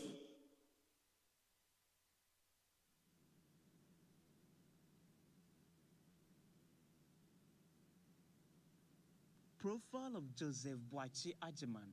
Joseph Boachiajiman is a passionate youth development advocate, professional educator, and transformational leader committed to empowering young people to discover purpose, build capacity, and make meaningful impact in society. He is the founder of the Institute for Creative Leadership and Management, an initiative dedicated to nurturing leadership excellence, creativity, and responsible citizenship among young people. Joseph also serves as the general manager of APAM Inspires, an organization focused on empowering youth across Africa through inspiration, financial education, skills development, entrepreneurship, and personal growth. With a strong background in education, leadership training, and youth engagement, Joseph has served in several strategic roles within youth-focused organizations. He has also served as the Director of Programs for the Youth Empowerment Consortium, contributing to initiatives that promote youth participation, leadership development, and social responsibility. He is the special aide to the Techiman North District Chief Executive, Honorable Adom Kwabena Johnson. Joseph Boachiajiman is a writer, speaker, and thought leader with a deep interest in mind development, leadership, financial independence, and nation building. His work consistently bridges faith, leadership, and practical empowerment, inspiring young people to rise above limitations and take responsibility for their future. He is the convener of the Bono East Youth Conference, a visionary platform designed to equip young people with the right mindset, knowledge, and networks to prepare them for growth, leadership, and lasting impact. As we recognize and celebrate a servant leader with a heart for youth empowerment, ladies and gentlemen, I present to you the young man with a bold vision, the myth, the mystic, the maverick, and the emperor, Joseph Boachiajiman, convener of the Bono 8 Youth Conference.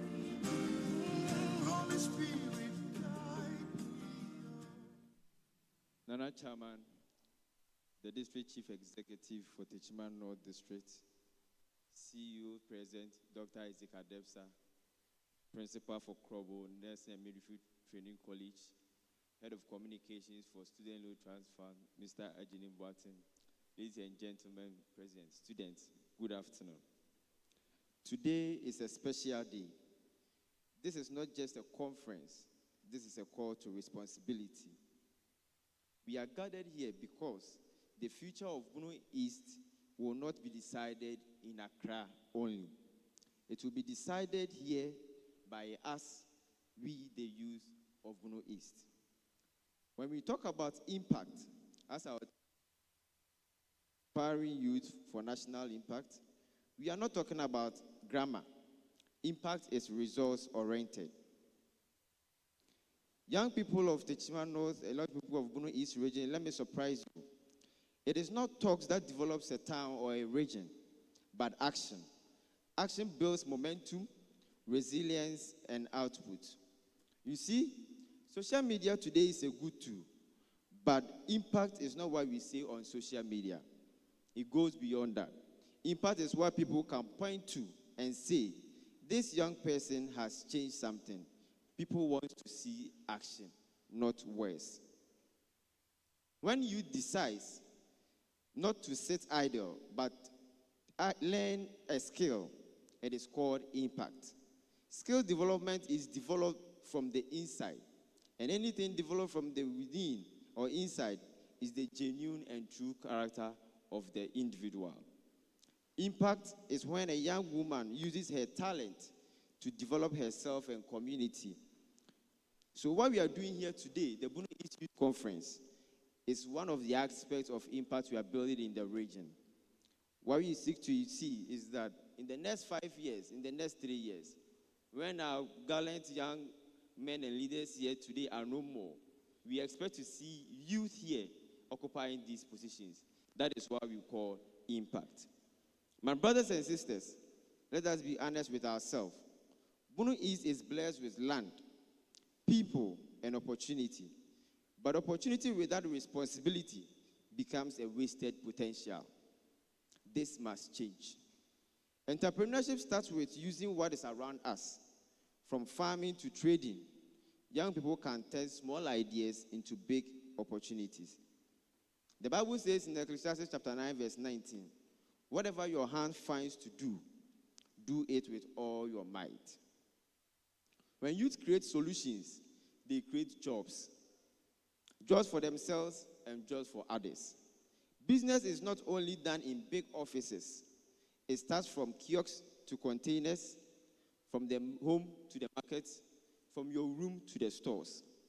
Many successful businesses across the country began with small capital. Youth must learn to manage money, serve customers well, and grow patiently. Consistency builds momentum. Breaks causes delays.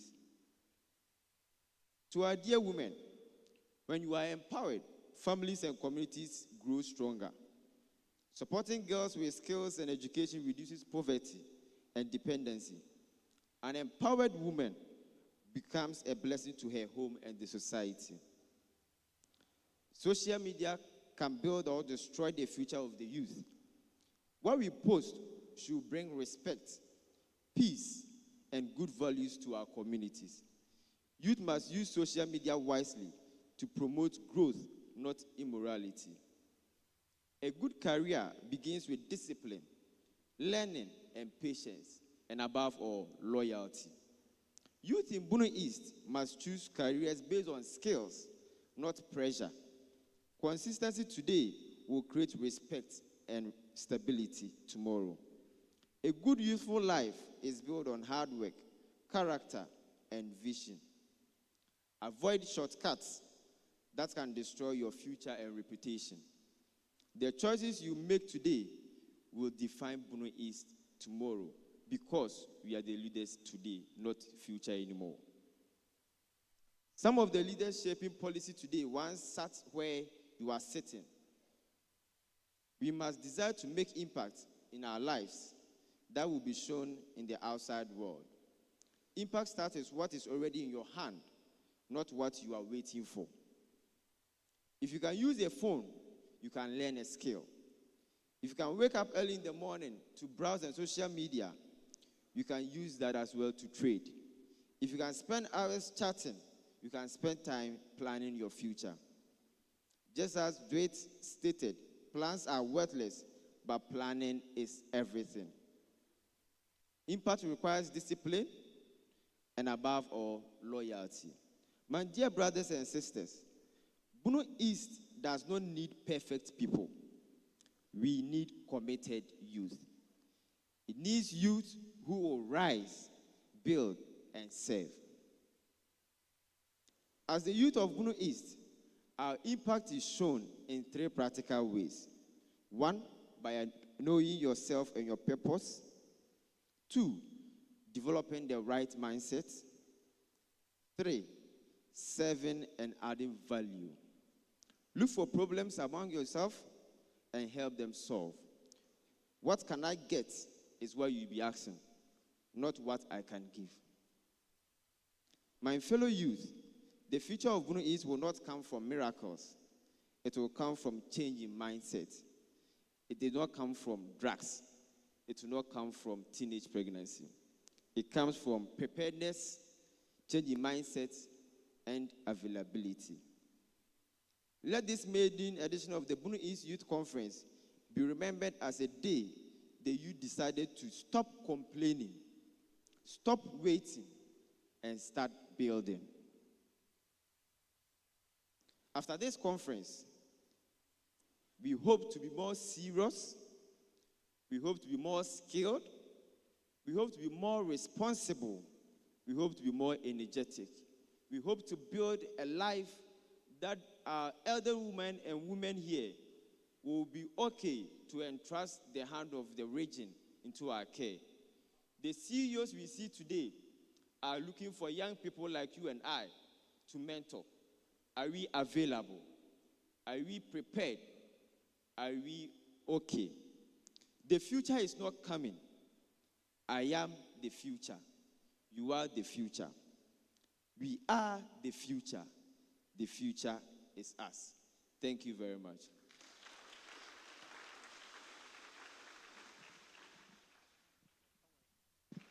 We can do it better for Joseph Boachi Ajiman. Anytime I see this gentleman, I become very proud. Honorable, I'm going to take royalties from you after this program. I've been part of the upbringing of this gentleman from the College of Education, where I was the Dean of Student Affairs. I psyched him to contest for the SRC Secretary of the college. And after leaving college, he has never disappointed me. To be here to MC this, his maiden program, tells you how I value this gentleman as an assistant lecturer at the College of Education. I am here, and my student is making me proud. Put your hands together once again for Joseph Boachi Ajiman. And Honorable, you understand why I will take royalties from you. Because I taught him from level 100, level 200, level 300, and I asked him to contest for the SRC president. And Techiman East, you have somebody who will replace you one day when you are no more there as leaders. Let's put our hands together once again for him. We want to invite our guest of honor. I am not fit. I may leave out part of his introduction. And so I'll ask my media men who have captured this succinctly to present to us the profile of the personality who is going to address us very soon.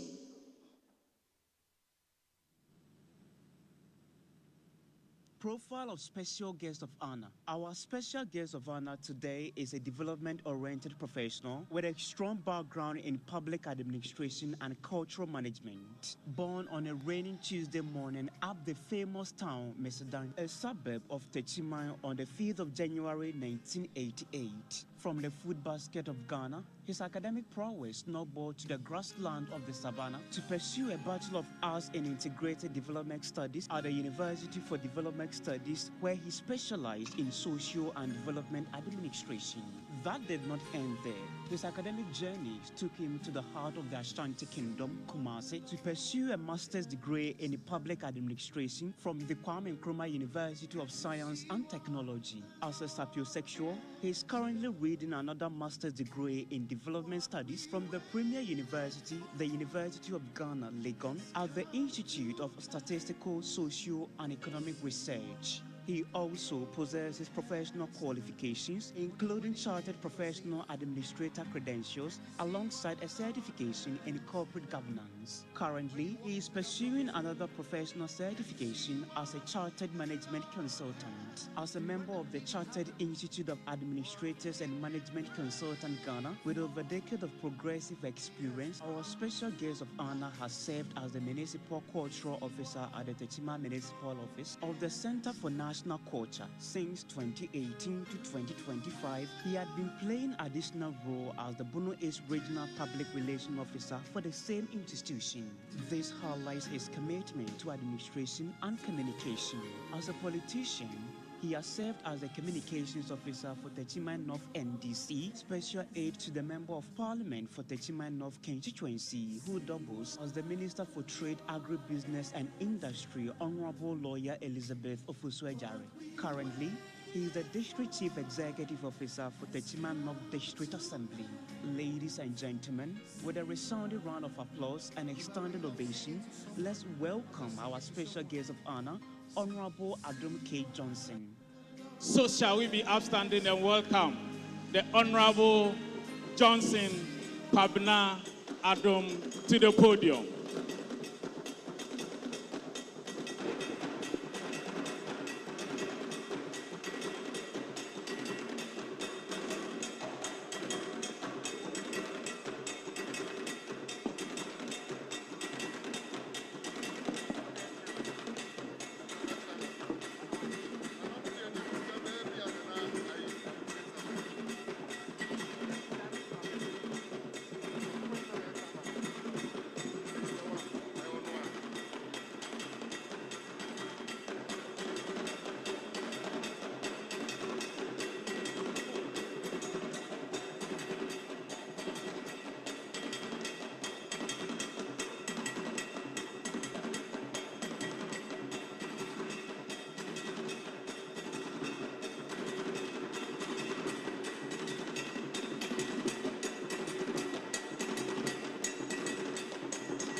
Thank you. Thank you. These performances, bring me some nostalgic feelings as a cultural administrator, having served as a municipal director for Center for National Culture. Thank you for this wonderful performance. I guess this is Test Culture Troupe, right? Oh, beautiful. I'll pay you a visit one of these days. Nana Shamai, the CEO of Gratis Foundation, who is a very good friend of mine, that we affectionately call landlord. Couple, you are welcome. Youth leaders present over here, representatives from the various NGOs. My son is also here, Ajenim Boatin, who is also a corporate affairs director, media practitioners, principal, Krobo NMTC, my big sister. Distinguished invited guests, ladies and gentlemen, I am deeply honored to address this important gathering under the timely and forward-looking theme, Empowering Youth for National Impact. This theme reflects not only our collective aspirations as a nation, but also our firm belief that the sustainable development of Ghana is inseparably linked to the empowerment, productivity, and leadership of our youth. From the dawn of our independence to the present Fourth Republic, the youth of Ghana have consistently played a pivotal role in shaping our national destiny. Today, as we confront the realities of our rapidly evolving global economy, technological transformation, and increasing demands for inclusive growth, it has become abundantly clear that youth empowerment is no longer optional. It is a strategic national priority. Ladies and gentlemen, empowerment must go beyond rhetoric. It must be anchored in deliberate, well-resourced, and resource-driven public policies. It is in this regard that government, under His Excellency John Dramani Mahama, continues to implement and strengthen key national programs designed to equip our young Ghanaians with employable skills, entrepreneurial capacity, and meaningful economic opportunities. The government, through thousands of young people across the country, are being supported by Youth Employment Agency with job placement, skills training, and work experience opportunities in both public and private sectors. And even now, there is another program being designed by YEA in collaboration with Labor Ministry, where young Ghanaians are taken abroad. This initiative remains central to our effort to reduce youth unemployment and to facilitate the transition of young people from education into productive employment. Therefore, as youth ambassadors, you all have a role to play in assisting the government to achieve this. In addition, government has prioritized technical and vocational education and training, TVET, as a critical pillar of our human capital development strategy. This draws very strong synergy from Gratis Foundation, where we have the CEO present over here. Through the modernization of TVET institutions, curriculum reforms, and stronger partnerships with industry, we are working to ensure that our young people acquire practical, demand-driven skills that meet the needs of the 21st century economy. TVET is no longer a second option. It is a strategic pathway to decent work, entrepreneurship, and industrialization. Nana Chairman, initiatives such as no fee stress and free tertiary education for persons with disabilities, of which my own son Ajeni Boateng is deeply grounded in, and decentralization of local scholarships. I remember last year we had to interview these applicants in Techiman North District Assembly, as against the previous initiatives of people who have to apply to the scholarship secretariat and will have to go to Accra. Now, this scholarship scheme has been decentralized so that the Ghanaian youth like you, Bono East youth, can take advantage of that. And as I said, Ajeni Boateng keeps on reminding us, updating us the statistics, the numbers, those who have benefited from the no fee stress policies, and the rest. These initiatives, as I have outlined, not only seek to afford young people with education, but to open a world of opportunities to them. Our objective is to nurture a new generation of Ghanaians with the requisite skills to enter the job market, as well as skilled graduates who will create jobs, expand local industries, and drive innovation across sectors of the economy. In the area of agriculture, policies to promote youth in agribusiness are being strengthened to modernize farming, improve value chains, and attract young people into commercial and technology-driven agriculture. Agriculture must be seen not merely as subsistence, but as a viable and profitable enterprise capable of generating employment and export earnings. Our distinguished invited guests, as we expand opportunities, we must also deepen youth participation in governance and national decision-making. In line with the 1992 Constitution, government remains committed to strengthening youth inclusion in local government, national institutions, and policy process. A democracy is strongest when its young people are not only beneficiaries of policies, but active partners in shaping it. And I am a classical example of that.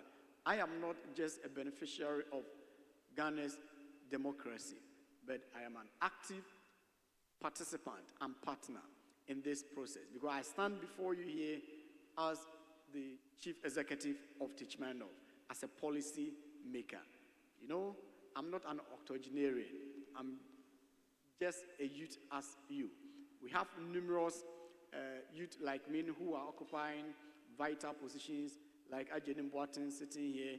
We have the likes of Sami Jamfi, the likes of Asafo Ajay, Abbas Nuruddin, Eric Ajay, Ashanti Regional Minister, and a host of others who are making impact as far as our governance process is concerned. This is also without challenges. The youth of Ghana must continue to be ambassadors of peace, unity, and national cohesion. It goes to reason that in as much as we call for inclusion of the youth in the governance process, there are also responsibilities that we also need to shoulder. You must reject political violence.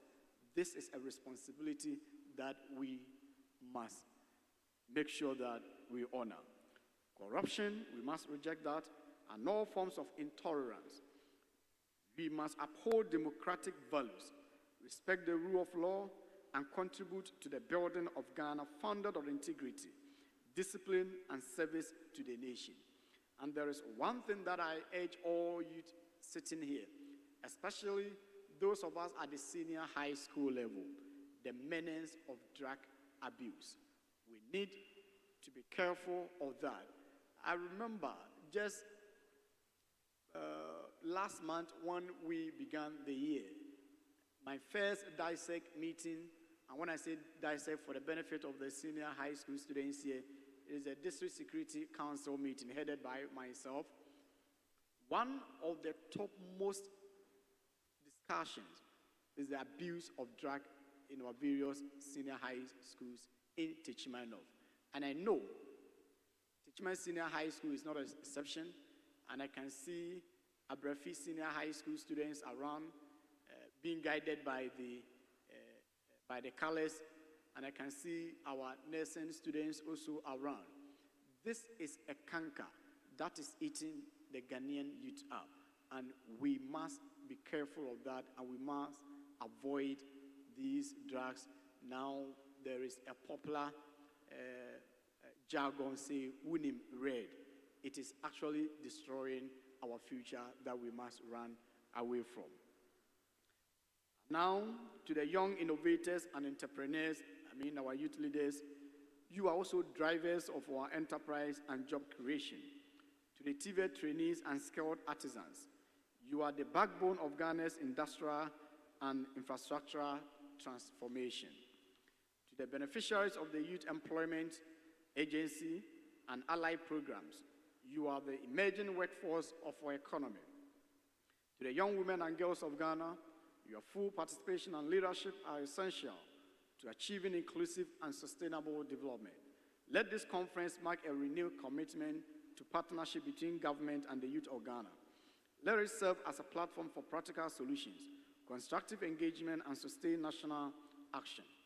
Let it be remembered as a defining moment when Ghana's youth stepped forward with clarity of purpose to take ownership of the nation's future.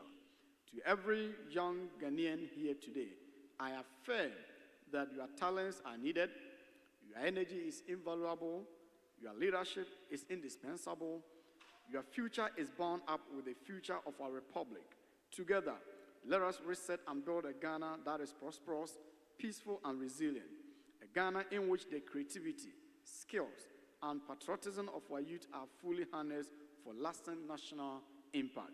May God bless our youth, may God bless our homeland Ghana, and may God continue to guide and protect our republic. Thank you very much for your attention.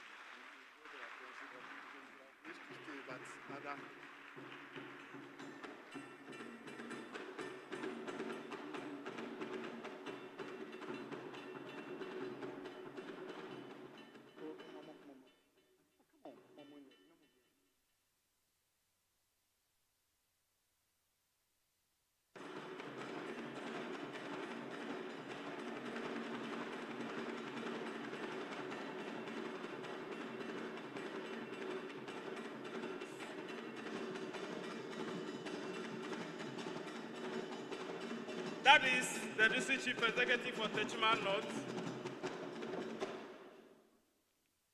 A young, handsome gentleman.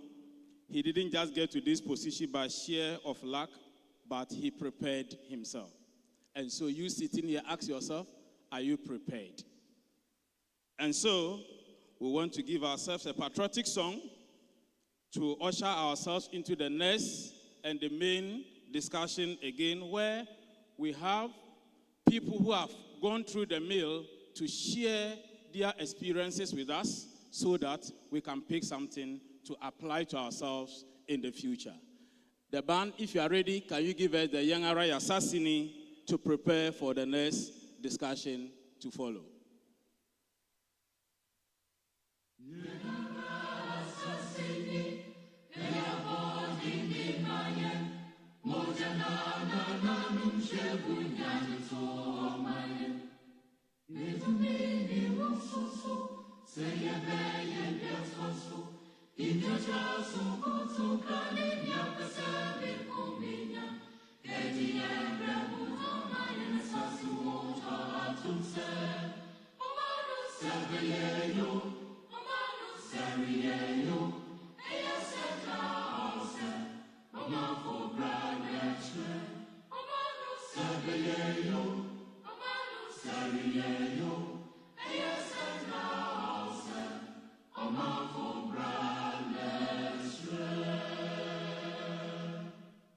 Thank you very much. I will now, with the permission of the chairperson, Nana chairperson, invite my co-MC to come and introduce the panelists and take over the discussion. Let's welcome Miss Francisca. Let's welcome her with applause, please. Let's welcome her. Thank you very much, Miss Francisca. Thank you so much. Media team, are you ready? Nana Chairman, I'm here again. All protocols duly observed. This panel is also going to engage a couple of experienced individuals who have been through the youthful stage and have gotten there. We are going to share opinions so that you take home something. So if we are all ready, permit me as we profile them accordingly. So, Ms. Francisca, Honorable has a busy schedule, and so he wants to seek permission to take leave of us. So, Honorable, we are grateful for honoring our program. Let's give him applause as he leaves us, because his shadows are many.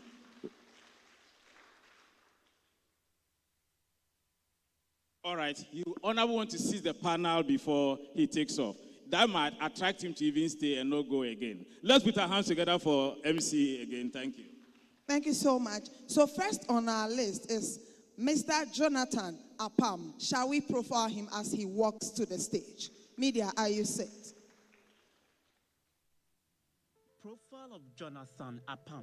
Jonathan Apam is a youth development advocate, entrepreneur, and the founder and CEO of Apam Inspires, a social impact initiative committed to empowering young people through mentorship, skills development, and entrepreneurial education.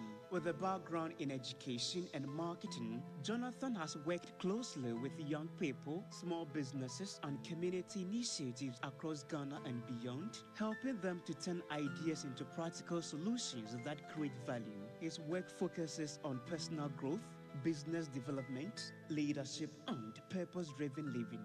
Jonathan is passionate about seeing young people discover their potential, take responsibility for their ideas, and contribute meaningfully to national development. Through his speaking, coaching, and community engagement, he continues to inspire youths to move from vision to action with discipline, integrity, and impact. Ladies and gentlemen, let's welcome Jonathan. Shall we welcome one of our very own, Jonathan Apam, founder and CEO for Apam Inspires. He is truly an inspiration. Next on our list is no other than Dr. Isaac Adebsa. Shall we profile him? Our next speaker is an adaptable, conscientious, hardworking, and result-oriented professional teacher, development practitioner, and a professional OD consultant with extensive experience in teaching, leadership dynamism, training, project implementation, entrepreneurship, and administration. A highly organized and efficient person with a thorough and precise approach to leadership in spirit of teamwork, which has yielded excellent results to date. He is experienced in working to tight deadlines and under considerable pressure. He is friendly, approachable with excellent interpersonal relation skills. He holds Doctor of Philosophy in Social Administration from University for Development Studies, Tamale, Master of Law in Energy Law from University of Ghana, Bachelor of Laws from the Kwame Nkrumah University of Science and Technology, Master of Business Administration in Strategic Management from the Valley View University, Master of Science in Organizational Development from University for Development Studies, Bachelor of Science in Agricultural Technology and Renewable Natural Resources Management from the University for Development Studies, and a teacher set A at St. Joseph College of Education, Bechim. He was a lecturer at the University for Development Studies, Tamale, and Youth Employment Agency Municipal Director for Nkranza Municipality. Currently, he is the registrar at the Greenfield University College, Sunyani, and the Chief Executive Officer for Ghana Regional Appropriate Technology Industrial Service Gratis Foundation. Ladies and gentlemen, with a standing ovation, let's welcome Dr. Isaac Adebsa. Shall we? Welcome, sir. Welcome, sir. Next on the line is Miss Evelyn Yeboah.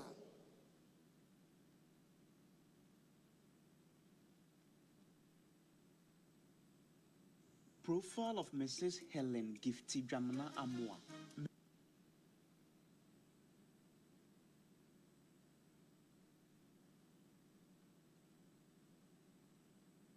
Oh, shall we give a round of applause to our panel? Our next speaker is an academic characterized as maverick and quintessential woman. Her academic journey snowballed to several educational institutions across the country. She holds Master of Philosophy in Midwifery, Bachelor of Science in Midwifery, Bachelor of Education in Health Science, and Diploma in Registered Midwifery. She is the Principal Health Educator at the Holy Family Nursing and Midwifery Training College in Techiman. She is also the Chief Executive Officer for Awareness Therapy Foundation Ghana, and a girl child and women reproductive health advocate. Her influence is enormous, a philanthropist making impact among women. Ladies and gentlemen, with a clap of friends, let's welcome Miss Evelyn Yeboah. Yes, shall we? You can do better. Women are indeed making waves. Yes. Then the next person on our panel is Mrs. Helen Gifty Dramana Ansa. Profile of Mrs. Helen Gifty Dramana Amwa. Mrs. Helen Gifty Dramana Amwa is the principal and a nurse lecturer. With over 30 years of working experience, she has spent more than 20 years of these experiences as the principal. Currently, she is the principal of the College of Nursing and Midwifery in Techiman Krobo.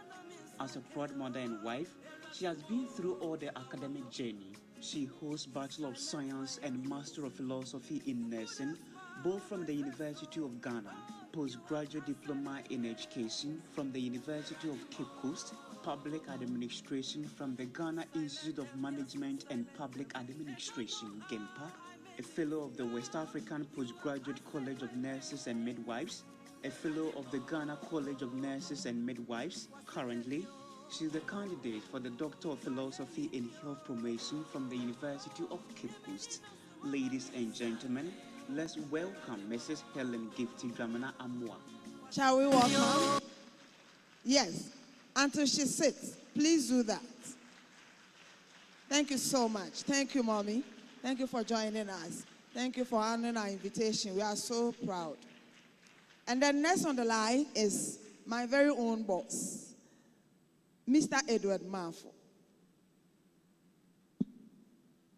Warren Bennis is an American consultant and author, and he once said, "Leadership is the capacity to translate vision into reality." Our guest speaker today is a dynamic leader, governance strategist, and a multi-industrial entrepreneur with a strong commitment to youth empowerment, organizational development, and business innovation.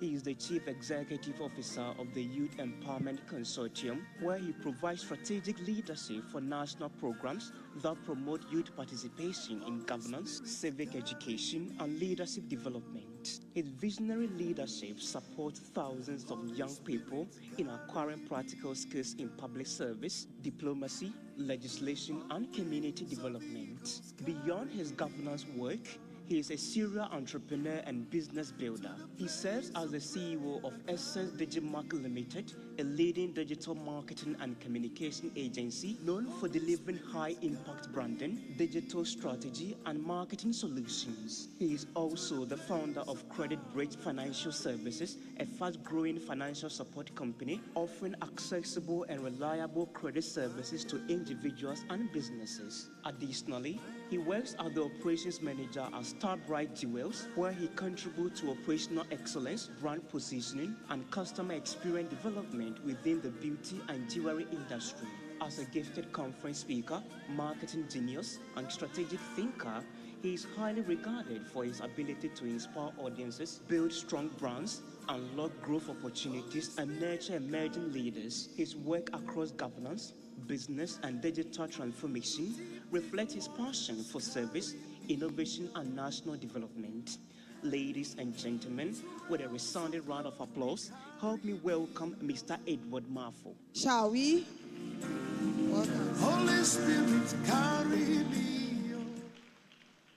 And then the final person on our list, unfortunately, we do not have a video profile of him, but then I'll do that manually.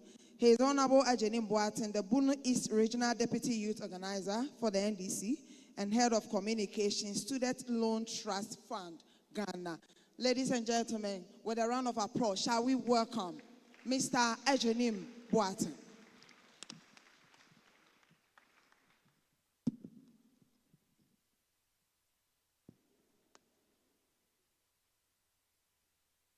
Okay, so ladies and gentlemen, this panel discussion is going to focus on life, career path, governance, leadership, political leadership, and then also social life. These men and women are very knowledgeable in all aspects, and we are going to interact with them. Kindly do me the honor of getting your notes down, your questions down, so that at the appropriate time, we'll give the opportunity to ask all the questions that you want to know. I'd want to see the students here ask lots of questions because we are going to touch on career path. So ladies and gentlemen, Nana Chair, I present to you my panel for this discussion. Thank you. You're welcome, ladies and gentlemen, and mommy. So I just want to take a first round why you accepted to engage us, to share your knowledge and experiences with these young ones that are future leaders. Let me start with my boss, Mr. Edward Marfo. Why did you decide to join this movement? Right, so thank you very much. Again, with what I do, we are always dealing with young people. And the purpose of what we champion get young people to start from where they are. First identify their potentials and then start from where they are. All right. Is to identify or get young people to start from where they are. We believe that we all don't have all the time in the world. So if we can identify our potentials and then start from there, then we can do a lot within our spheres of influence in our society. So I deem it a great privilege. When I was invited, I realized that this is an opportunity to engage young people once more and to be able to contribute towards the betterment of Techima and then the Bono East region. Thank you so much. APAM inspires. Why? Thank you very much for the opportunity. For me, I always say that living is easy, but making an impact is really difficult. So I see myself in the young people because I have been there and I am still there. And I look back and I realize most of the mistakes maybe I have done, if I had some of these mentorship, I might have done them. So I feel that it is my responsibility to walk some of them through, those who would agree or who would want to, so they may not commit some of the mistakes we have already committed, because it's costing us time, energy, and a lot of effort to rewrite some of the wrongs. So that is one of the things that make me feel very passionate about improving the lives of the younger generation. Thank you, Apam. You are indeed an inspirational speaker. Thank you so much. Yes, sir. Thank you very much, my dear sister. In fact, I really like the way you are moderating the program. Thank you, sir. Thank you very much. It has always been said the youth is the future leaders. Am I right? The future is now. For me, they are leaders today. So if I have been invited to come and share one or two things, I don't think it is out of context. So I'm here to share and also gain from them, because learning doesn't come from one person. Thank you, my beautiful lady. Thank you, Madam M. So I first of all want to commend the organizers of this program for such a beautiful event. I've been in girl child empowerment and reproductive health platform for about 8 years now. So when Joseph reached out to me, I was very happy, because it's an honor to be here to have this bigger platform to share my experiences with young people, because whenever we go out, we have a team of people who serve as role models to young people. You may not necessarily choose a role model based on what you see, but then how the person inspires you. So coming here, I had in mind that even if I come here and about 30 people are inspired by the discussions we have with them, then I believe that every year as we go on with this journey, a lot of lives will be changed. So I am here with my bosses here so that we inspire and then we mentor the young people, because as Doctor said, the youth is the future and the future is now. So we are here to inspire. Thank you, Mommy. Hear from you. Thank you very much. I also want to thank the organizers for such a program. It also helps the youth, wherever you are, as you sit here. By all means, before they leave this conference, they will have a takeaway. And I accepted to be here because I have been engaged in training for over 25 years. So I know the issues when it comes to our youth. So I'm here to also contribute and then let them have the impact of whatever they need to do. Just as we have all been saying, the future is now. And I believe in catch them young. Thank you. Thank you so much. And then finally, Mr. Ajenim. All right. I want to say thank you to the team who were able to put this whole program up. Honestly, this is the first of its kind in Bono East. We've been seeing this on televisions. We've been seeing this on programs that we pay to attend. And thanks to a team of young people who have sat down nights and days, rains and shines, putting out this befitting program together. I think that they are worth commendations and recommendations for putting up this together. Thank you. Let me be quick to say that I am a beneficiary of youth empowerment. Wow. I am 30 years. I've been a two-term deputy regional youth organizer of a bigger and the biggest political party in Ghana. Currently, I aspire to be the next regional youth organizer of my political party. I am an appointee of this government. And so, under 30 or 30, I have an onus to empower people because I am a beneficiary of that. When you look at the population of Ghana, about 60% of the population is the young people. And that if we want to grow, we need to empower our youth.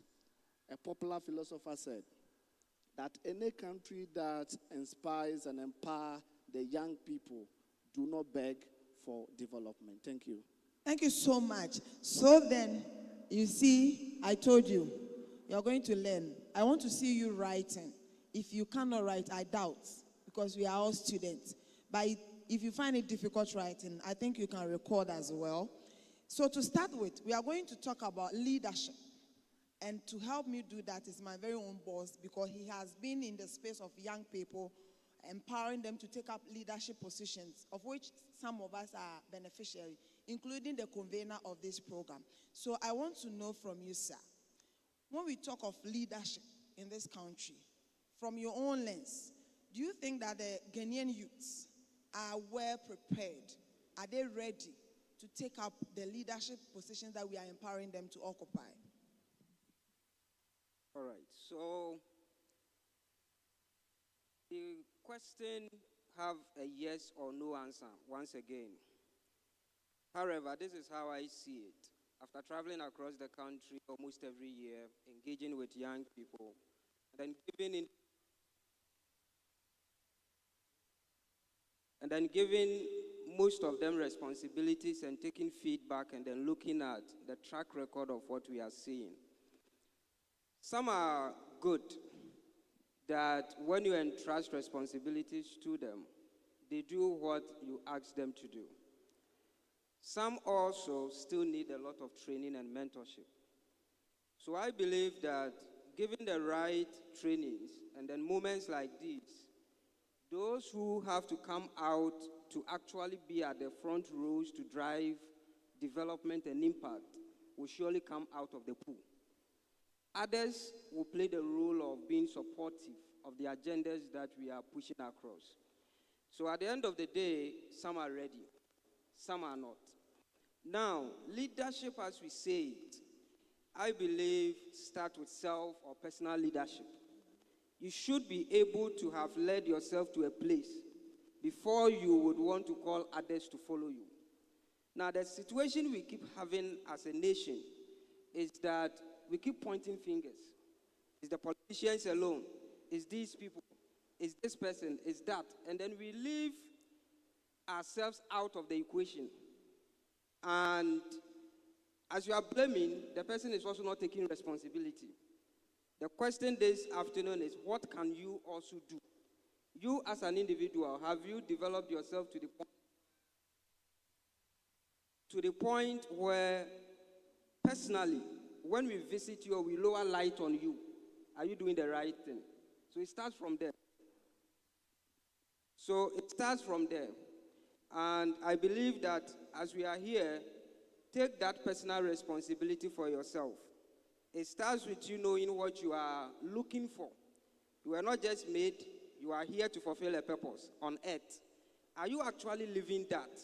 Because I believe that if you are not doing that, then pointing a finger is hypocritical. So you first have to identify what you are doing. Don't leave this conference without reminding yourself as in why you are actually even alive. What is the reason why you are still breathing? And for most of us here, our major goal, basically, is to first change what we came to meet even in our own homes before we take it outside. So the attention is on you. If you're a student, you should pass your exams. For now, you have no business more or less pointing so much fingers at a politician. Your duty is supposed to have passed your exams. Are you learning? That's the first question. Maybe you're a national service personnel or you work. When you go to work, do you actually do your job? Or you just go and pass in and take pictures and then close and go home and you just clock out? So are we being responsible? And then if we are not, I think we can begin the conversation actually from that point, instead of always wanting to point it out. So yes, some of the young people are ready. Most of us are not. But the responsibility also falls on the individuals to first identify what they want to do and then take some level of responsibility. I keep saying that in a mass group like this, you don't motivate people in mass because you don't even know where individuals are traveling to. You can't tell everyone, go forward and achieve your dreams. You can't do it without actually understanding the dreams that people are pursuing. It could be negative. So first ask yourself, And then what are you here to achieve? It is family first. Kindly, don't play with it. Because by joke, 30 years will come, and then you'll be like that uncle that today you are insulting. I used to tell people that when I was in school, I used to blame my uncle that he was not sending me momo. Until I graduated, and then now I am the uncle. Right, and then I'm not sending momo. So now, what is it? I need to make sure that I change that before even wanting to point fingers at anybody. So let's start with us as individuals. The blame is what has left us at where we are as a people. It's politicians, then the four others are pointing at us. We don't want to take responsibility. So first, we are able to do that. It starts from there, and then we all do our duty. Thank you. Thank you so much. Apam, I want to position you on social life because you are more into inspirations and empowerment. Socially, how can we be ready as young people mentally to position ourselves, as he rightly said? All right. To me, I believe being ready starts with one word: focus. And which most of we, the young people, lack.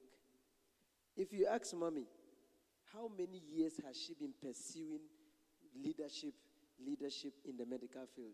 Many years.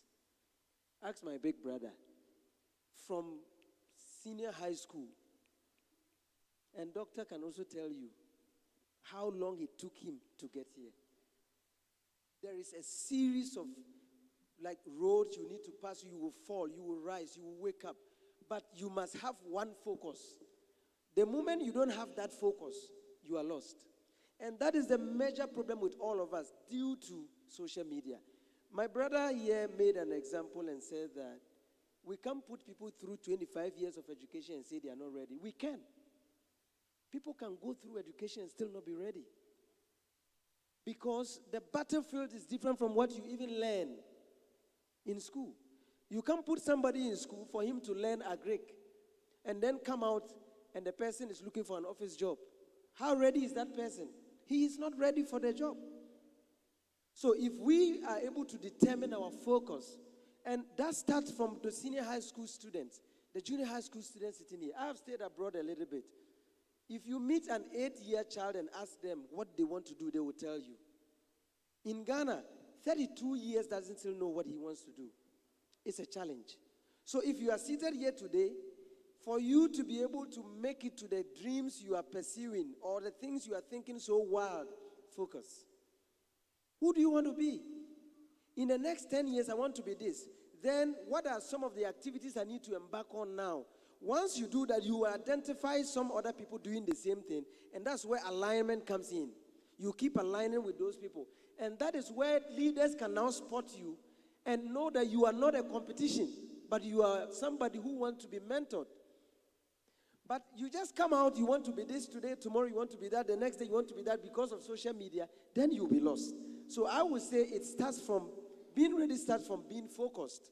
Know who you are, what you want.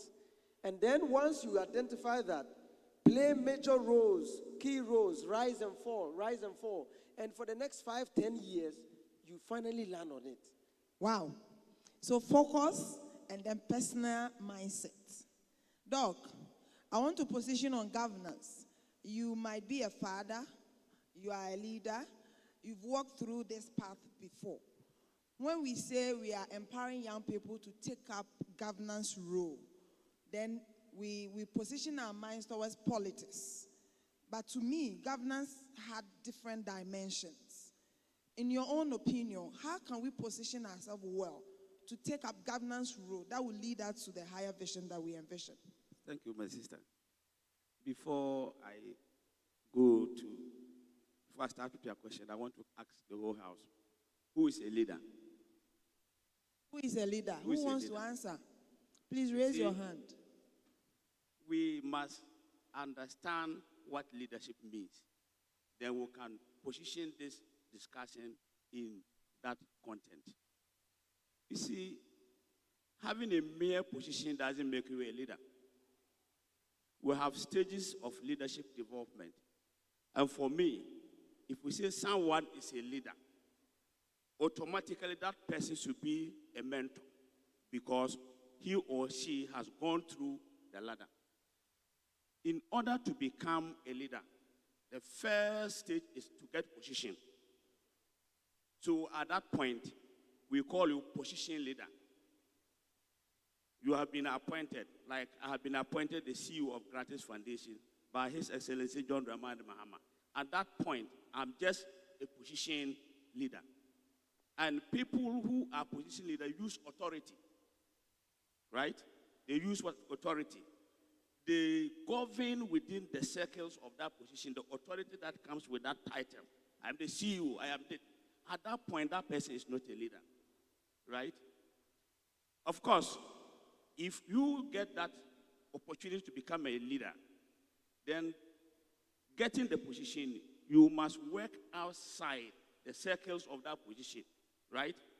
At that point, people will begin to have trust that, oh, this man, oh, this lady. Then at that point, they will give you permission to lead them. Then you move to the next stage of leadership, which was permission what? Leader.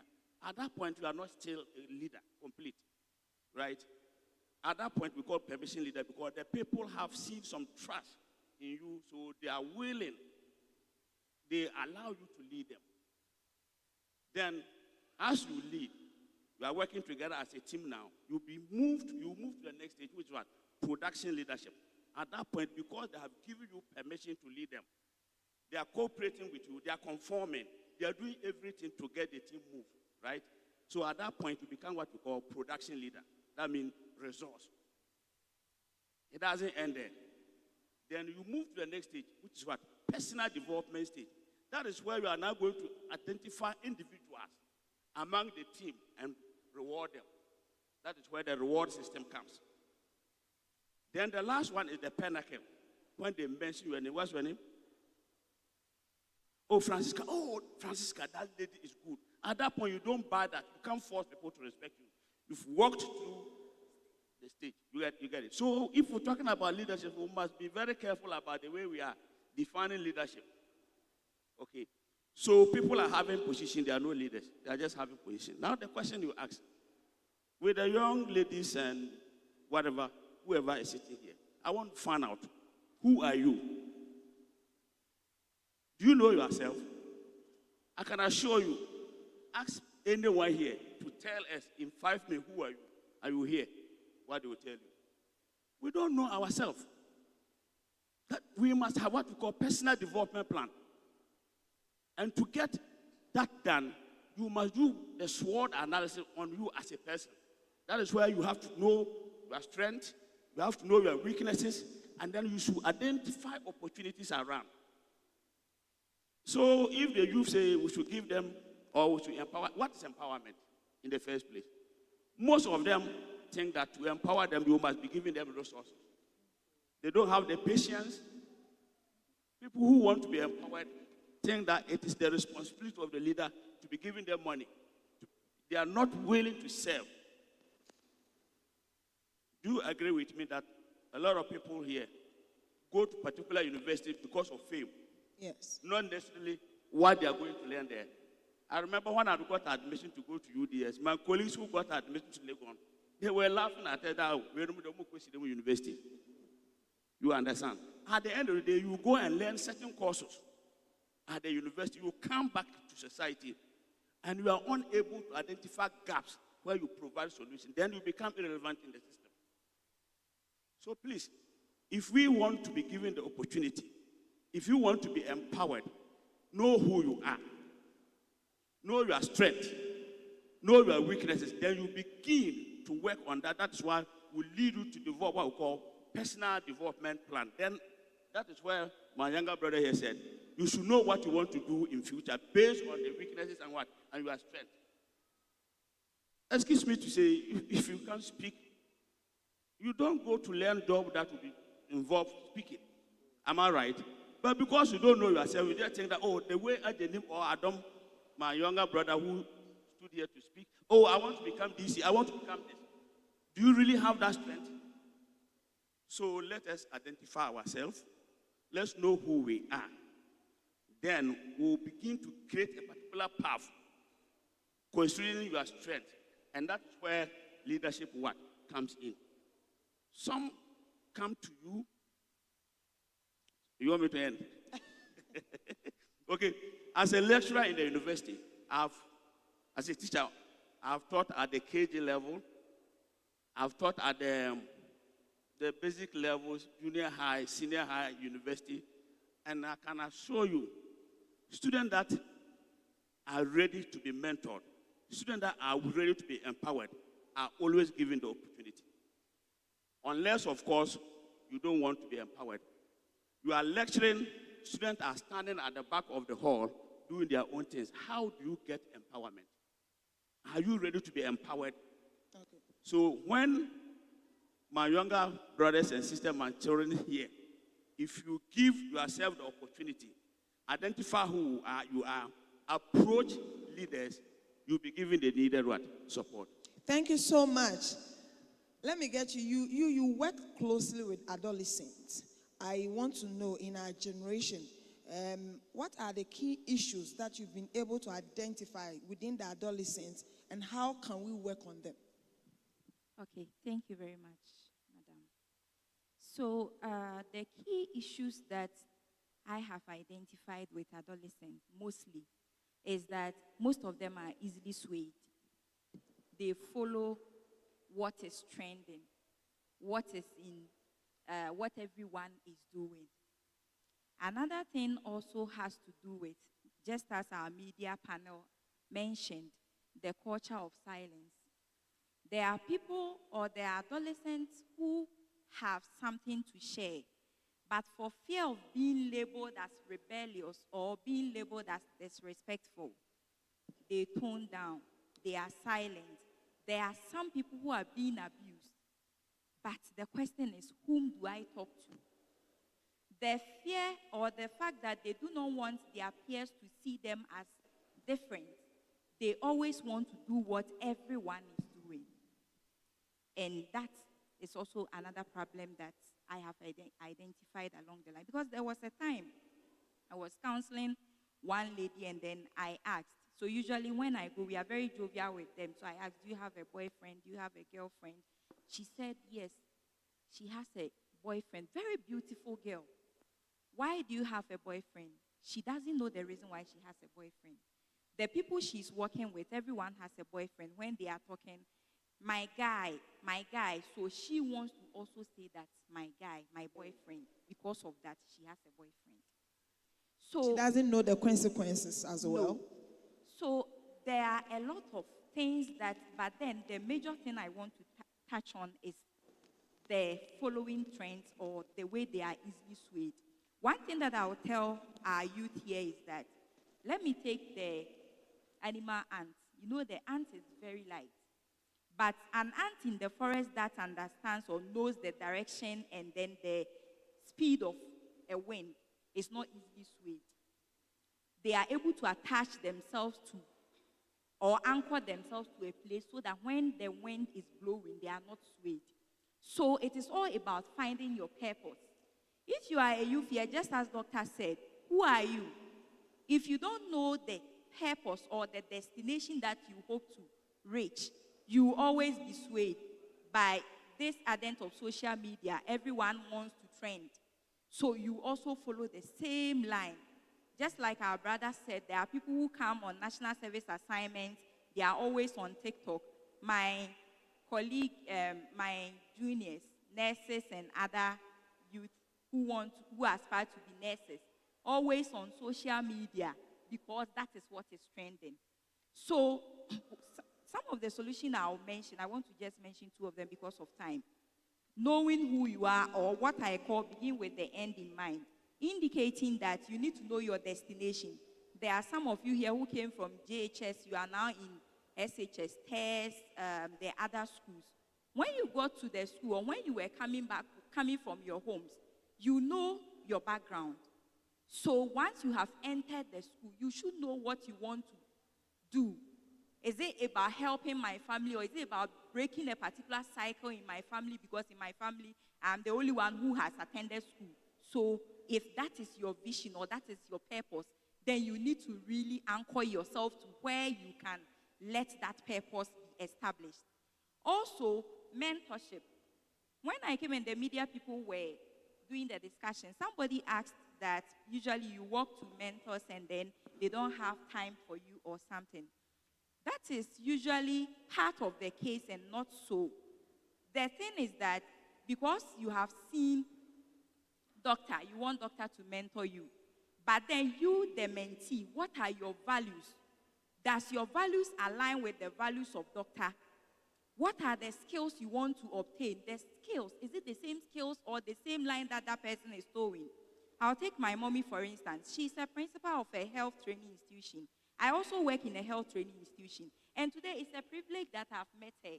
Because if I want to be a principal, it means that I'm towing the line that she's towing, so I will be happy for her to mentor me. So we are all sitting here. Some of you want to be politicians, some of you want to be journalists, but then you have to know the right tree. You have to know the direction of the wind, and then you anchor yourself to it. And then the culture of silence, especially my dear ladies, speak out. Even when your voice is trembling and you don't know what to say, whatever comes to mind, speak out. Seek for help and guidance, and let us help you. Because some people are being abused, but then they don't want to speak out for fear of being labeled. So we have to be assertive, and we should be able to differentiate between being assertive and being disrespectful. That is where we are not able to draw the line. Sorry about that. Okay. And because we are not able to draw the line, usually we come across as being rude even when we want to express ourselves. Okay. So be assertive, devoid of insult, devoid of even the tone that you use to speak can depict disrespect. Okay. And as tradition says, when you are speaking to the elderly, or even when you get an issue with the elderly is always right because they know more than you. So being assertive means that we should tone down, but then we should be able to express ourselves and say it how we want adults to understand us.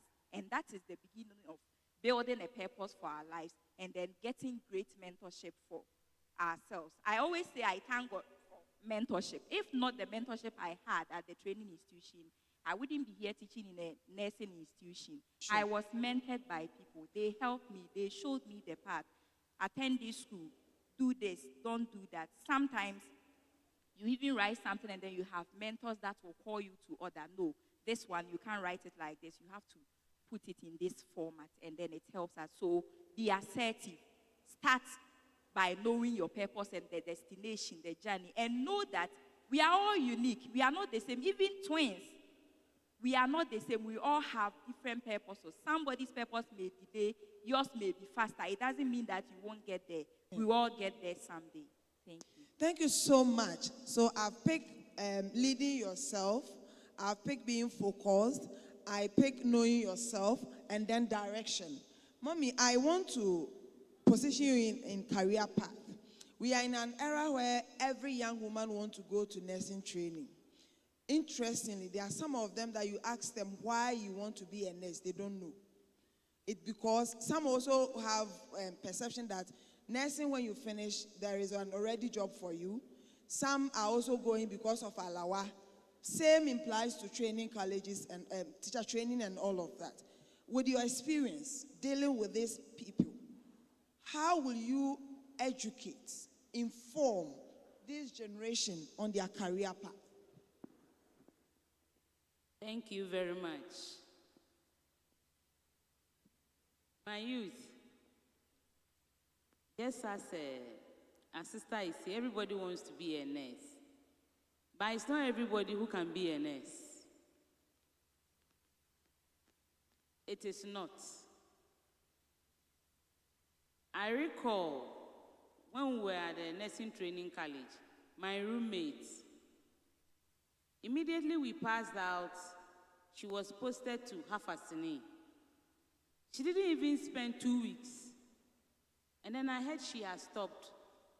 I said, why? She said, no, she's realized that she doesn't belong here. I said, we spent 3 years in school, college, and all that while you didn't realize that. She said, no, at that time, when we go on clinical practice, we go in groups. So you are able to hide behind somebody. But now, when she was posted, she was facing reality. And then she realized that no, this one I cannot do. So it's not everybody. So it still come to what my big man and my sister has said. Know who you are, know yourself, know what you want and what you can do. At this juncture in life, some of us do know what we want to do, others we don't know. So this calls for us availing ourselves to career guidance and counseling. I don't know whether it is still being done, but if it's not being done, please, I'll beg of assistant headmaster, and others, please find somewhere and put it there. I was fortunate. We had, back then, we went for career guidance and counseling at UCC. We're taken through. So I knew who I am, I knew what I want, and I knew where I want to be.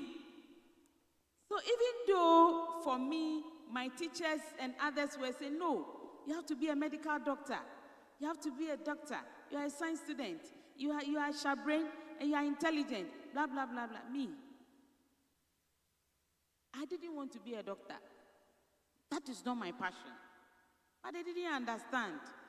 But I was the reserved type, so when you talk, I'll look at you and then I'll smile. I said, okay, okay. But I was so convinced. So after school,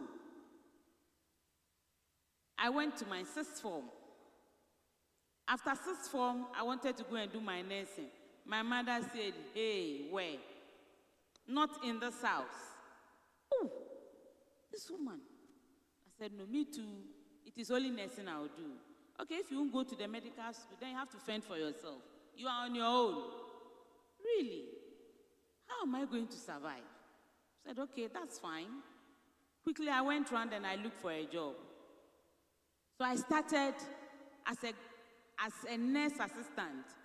Those that when you go to the hospital, either they wear pink, those times, they wear pink, or before the health aid come, they wear blue. So that is how I started my nursing journey. I get up, I go to work. Day, afternoon, night duty. So I happened to meet one patient. He looked at me and said, young lady, what is your educational bag I mentioned? So why are you here? You don't have to be here, or you don't belong here. I said, oh, A, B, C, D. Then he was a patient. He said, no. Can I go and talk to your parents? I said, yes. So one day I went on night duty. When I closed in the morning, he accompanied me, we came home.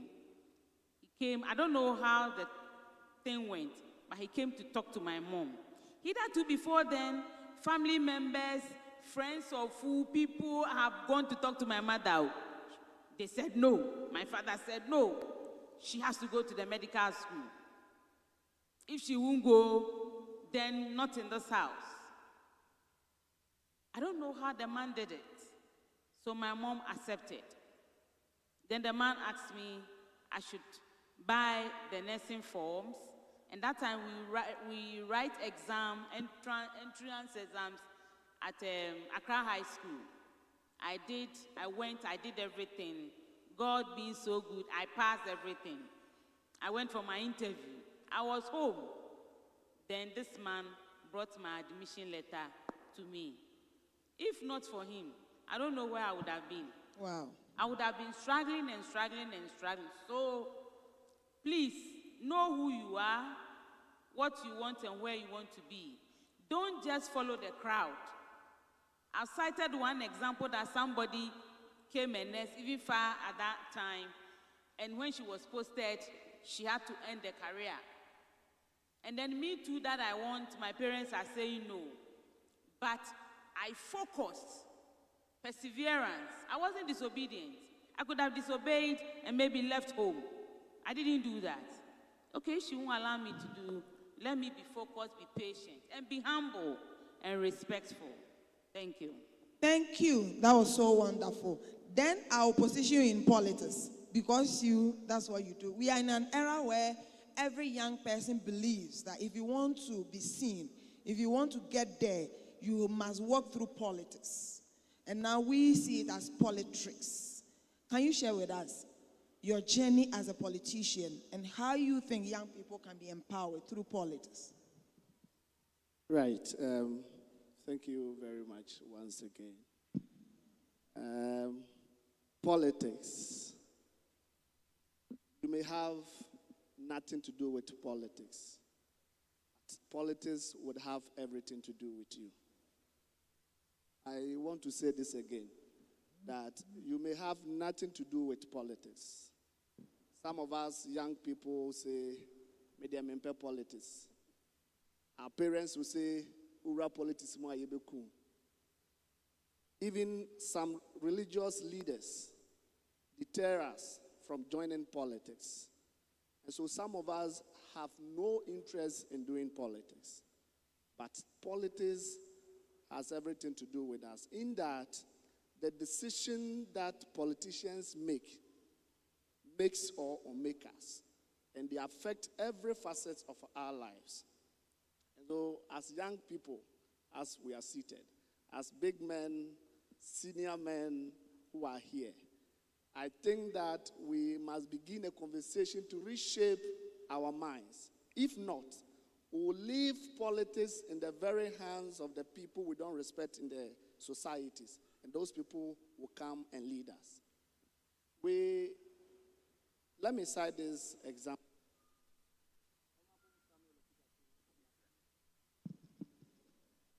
Our current Minister for Foreign Affairs, he was a student at the University of Ghana. He had lecturers, in fact, professors, PhD holders. He was just a mere student, an undergrad. He decided to join politics. These teachers or lecturers who had the knowledge, the capacity to hold government offices did not involve themselves in politics. And at the time, Okudzato Ablakwa was appointed deputy minister in charge of tertiary. So these lecturers, senior lecturers, professors, and all those people had to get in touch with Okudzato Ablakwa, then a student who just finished in some 2-3 years ago, implementing policies, effecting ideas, shaping their welfare. I don't think that a teacher in Techiman Senior High School will be happy to see his student, after a year of completion, becoming an assemblyman in this area, ruling you. You may undermine the student, but who gave the student that opportunity even in the first place? And so I want to say that all of us here must have a way of putting ourselves up to join politics.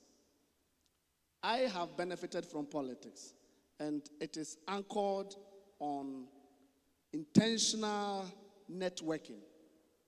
Let me share this with you. Just a few months, I was in South Africa to attend African Youth in Energy Summit, African Youth in Energy Summit. I was with other young Ghanaian people, including members of parliament. I saw one young man deliver from Nigeria on solar energy. I decided to build contacts with him. In fact, I've been on him. I called him to greet him. I asked him how is he making it. He was teaching me A, B, C, D. Just last 3 months, a friend of mine called that they need some opportunities in solar energy. And the person was actually an aide to the member of parliament we went to South Africa with.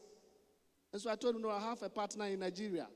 The MP didn't have an idea of who the partner was. When we invited the partner to Ghana, I was leading as a consultant. I took consultation fees. The MP paid. The program started rolling out. Then I asked the MP, do you remember this gentleman? He said, no. I said, we were in South Africa together with him. He said, hey, what happened? I said, yes, I built a meaningful contact with him, even after we're done with the summit. And today, I'm a consultant to this project. And I'm taking monies or shares of whatever he's taking. Then P was like, hey, and so I am talking about what? Networking. Some of us think that networking is just meeting people and taking their contacts. No. Networking is building meaningful relationship with people. When was the last time you ever intentionally built a relationship with someone through networking? When was the last time we did that? If we're not doing that, after this conference, we need to start, networking ourselves. We need to make sure dreams and aspirations align. Just like my sister said, you want to be a doctor. Yours is not to be going to see an agriculturist. Yours is also to see somebody who is on the same path. And so in as much as we want to even network, we must try to get people who are in our area of aspirations. Get close to those people. Ask them how and why they are making it. I can tell you, when you network yourself very well, that in itself is bigger than any amount of money you may want to work for. Because informations as to scholarships, business, and all those people, we get them from meaningful relationships and networking. And so as young people herein, I will advise and admonish all of you to start building serious networking, because your networking is your future. The people you have today in your life is your future. Now, politics, before I end. I started politics when I was in the senior high school. In fact, the very day we had a government class, the lecturer asked us, what is government? After the definition, the teacher was MPP secretary for Wanchi. In fact, I attended Wanchi Methodist Senior High School in 2013. I completed in 2013. So I defined government. And he was like, this guy, you can be a politician. I want to nurture you. I said, okay, sir. He was an MPP. I wanted to join NDC. This man started speaking to me. And I was very assertive, just like our sister said. As I said, I would love to be nurtured. I would love to be mentored. But I think that I want to join NDC.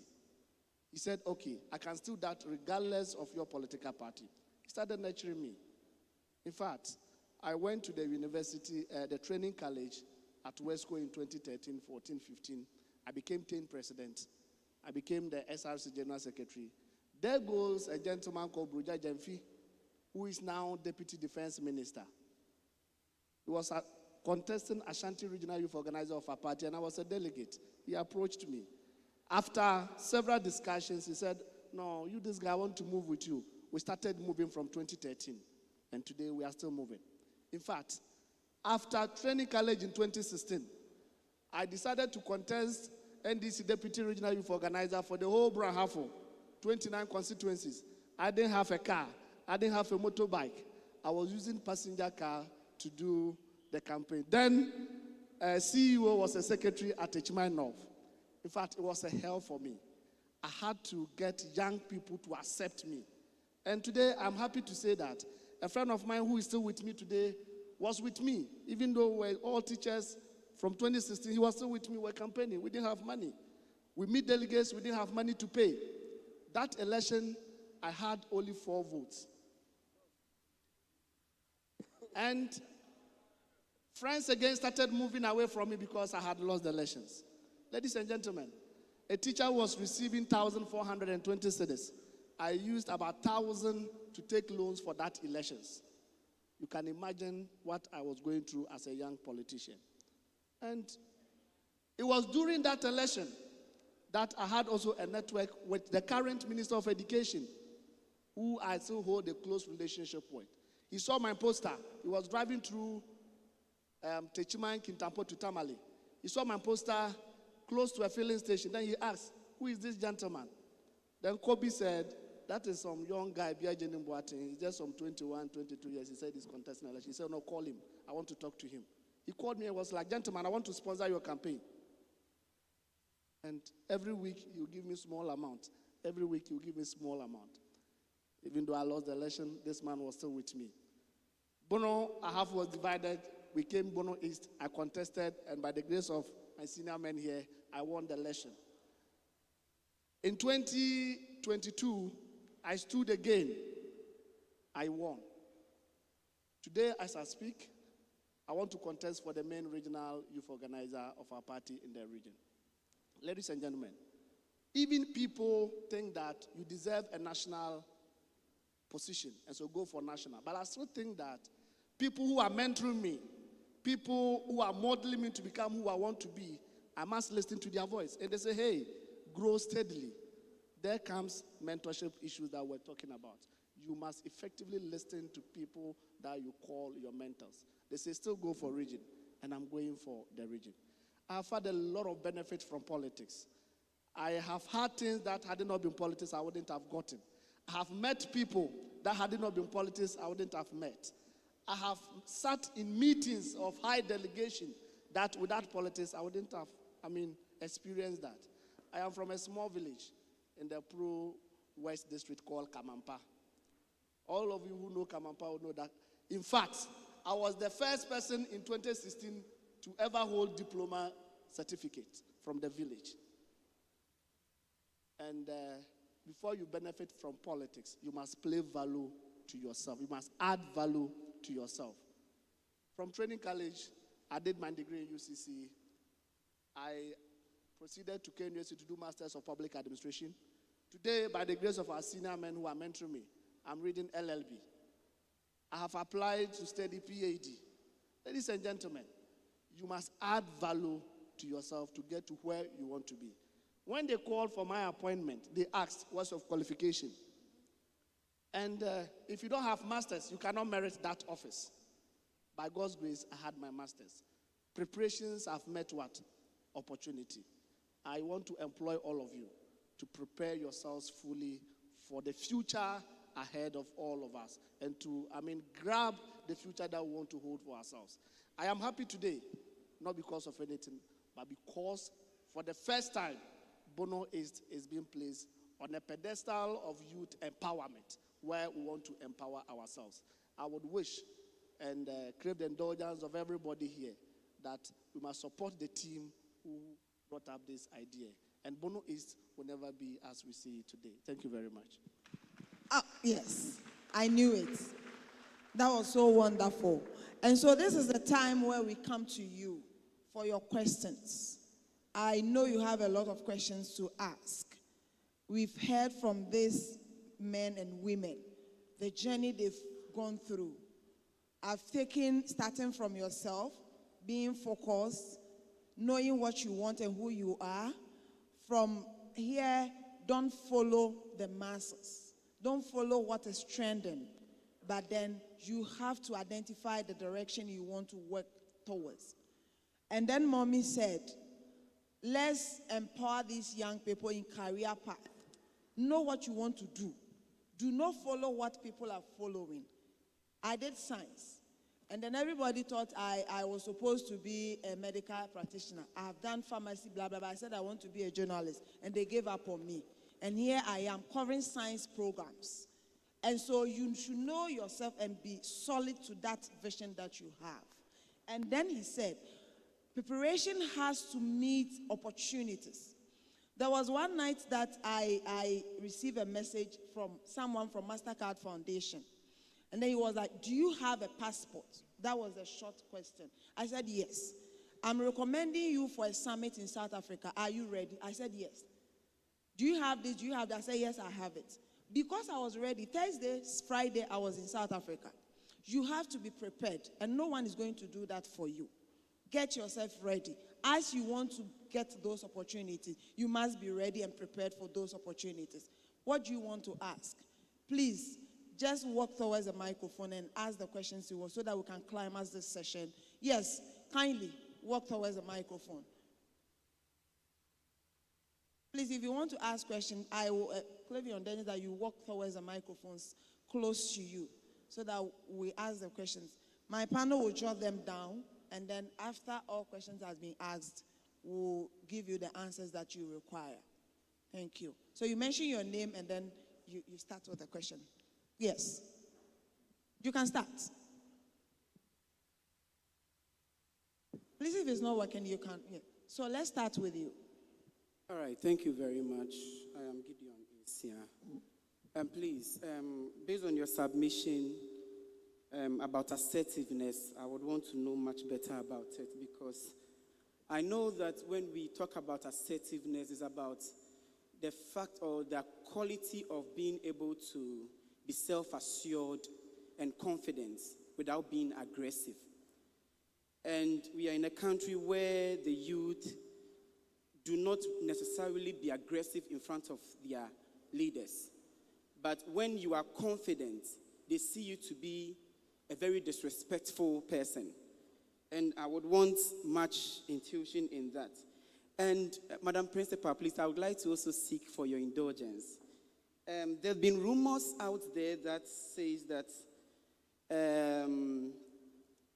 nursing leaders or student nursing leaders are not allowed in the various schools to be able to be autonomous, most importantly when they come to the S-House. We've been at summits where people shared this and mentioning even coherency, saying that they do not allow the nursing leadership to be more autonomous.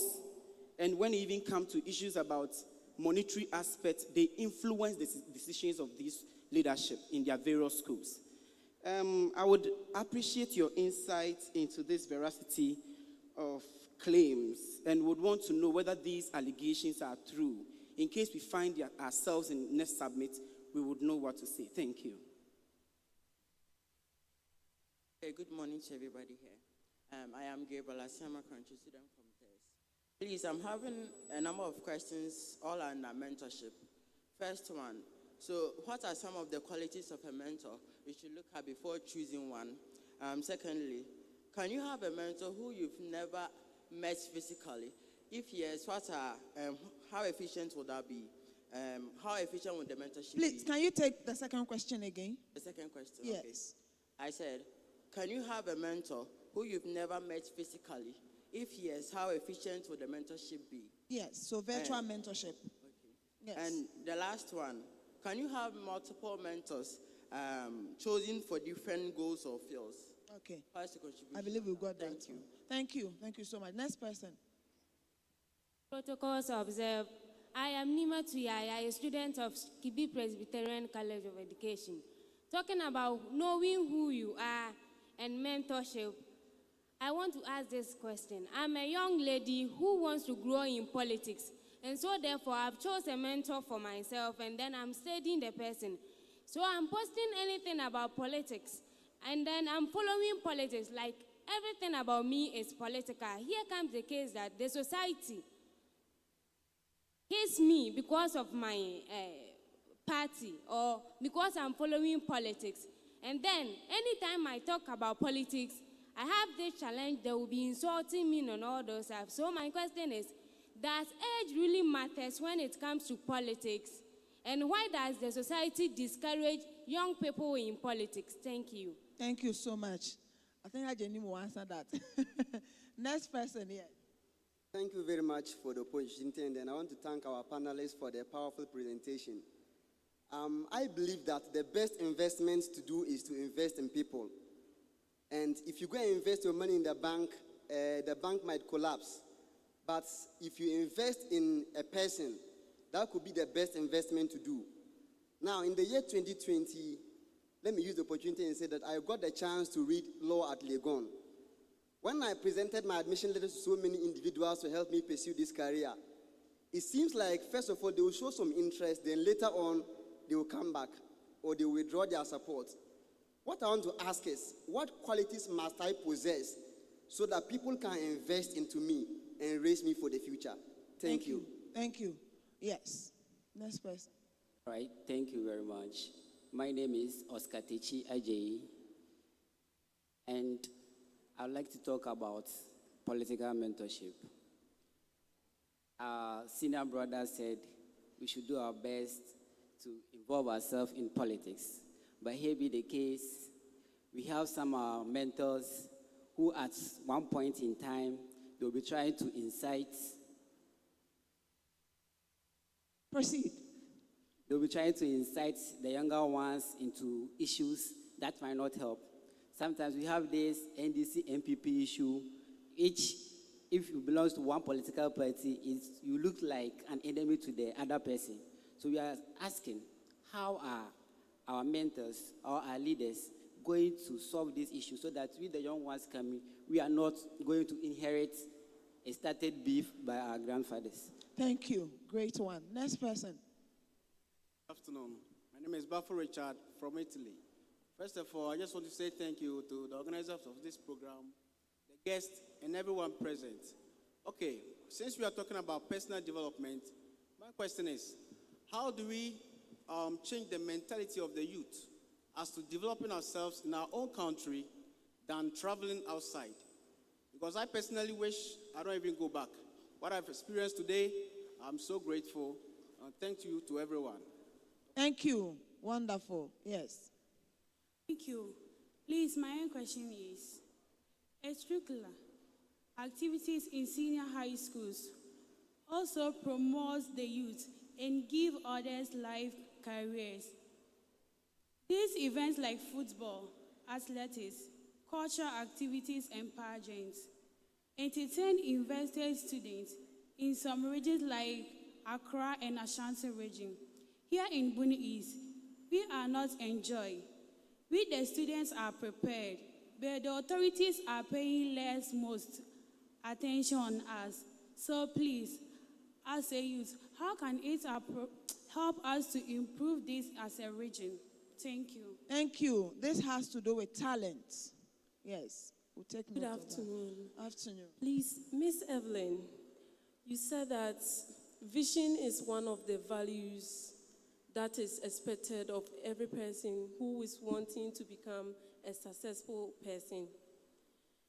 Students here would agree with me that we mostly do not know what we want to achieve in life, not because we lack vision, but it is because society is preaching to us one rule. Go to school, get good grades, acquire the certificate, come to the world, get a job, and then that's a safe life. That seems to some of us a perfect equation.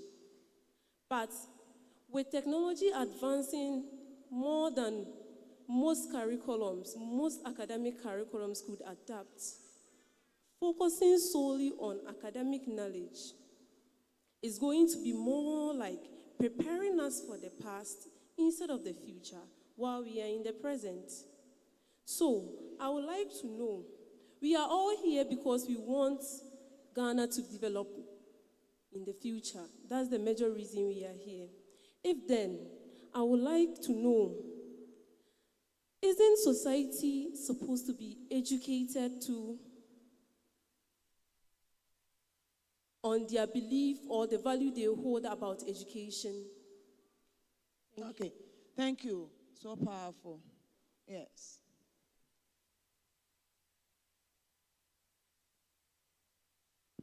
Okay, my name is Amigangwe Stephanie Awimbota.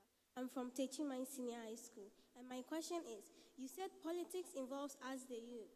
So my question is, what can we as youth do so that our voices may be heard? And my second question is, you said politics is beneficial to the youth. So I would like to know some of the benefits of politics. Thank you. Thank you. Well noted. It looks like this session has a lot of questions. Yes, we're there for you. To Jacob, a student from Guakwe Senior High School. Can you please speak to the microphone? I'm Jito Jacob, a student from Guakwe Senior High School. And my question is, Mr. Edward Marfo said, to be a leader or leadership deals with or matters about your readiness. That's discipline, commitment, and service.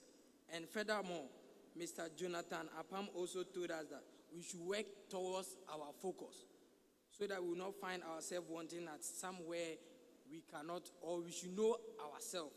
We should work embarking our main aim or goals. So, and then the last person, that's Mr. Obeng Ajeni Mbwate also said we should figure out a way which can lead us to our expectation. That's networking. So I am a youth. I am very disciplined. I am hardworking. I am ready to serve the country Ghana. But here is the case. I don't know how to link, or I don't know how to do the networking. So you, the leaders, those that are above us, what are the measures that you are going to put in place to find a person like this youth who knows how to do but cannot link the network? Thank you. Thank you. Today is even an evidence that we are creating the platform for you to network. We've brought a lot of people that on a normal day you know meet. So I beg you, get contacts, connect. Thank you. Let's hear from you. Please speak to the microphone here. Please hold on. Let's help you. Yes, my friend. My question is, I am a person that I am much excited and active when it comes to politics matters and politics issues. But it's as if it's just I am from a background where I cannot link up with people, and Mr. Obeng wanted me this to understand that we should identify ourselves, know who we are before we put ourselves into a place where we cannot move out. And you made example that you were in SHS where your field was not in nursing training, but family were pushing you to go and do what you were not preferring to. But I'm a person that I'm much interested in politics, but I don't have, a person that will take me to that stage. So I want to find out what are the measures or the procedures that can take me to those positions, or that will make my name to be heard by the nation and knows that I'm a visionary person for the country. Thank you. Thank you. So we'll pause. Please pause for us. Let's answer the... No, you can go. So we'll have to answer the first cluster of questions that we've picked, then we'll come back to you. So where do I start from? Yes. Thank you very much. The questions are many, so I think all of us will get something to say. So you pick some and then you answer. This particular question, that sometimes the youth, you are willing to become a politician, and society sometimes frowns at you. Please, sometimes it could be our approach to politics. Though I didn't mention that I'm a politician, but I'm a serious politician. I became branch secretary for NDC in 1997. Wow.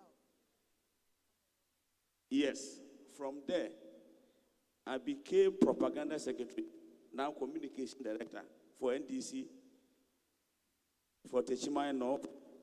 From there, I became constituency secretary for Techima North for 8 years. From there, I became the deputy regional secretary, and currently I am the regional secretary for Bono East.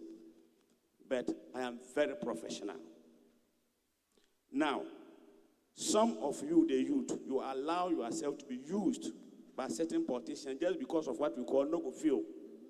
Chamai, oh chamai. You see, if you adopt that kind of politics, society will frown at you, right? And sometimes we have a theory we call theory of planned behavior. And under it, we have one area called societal norms.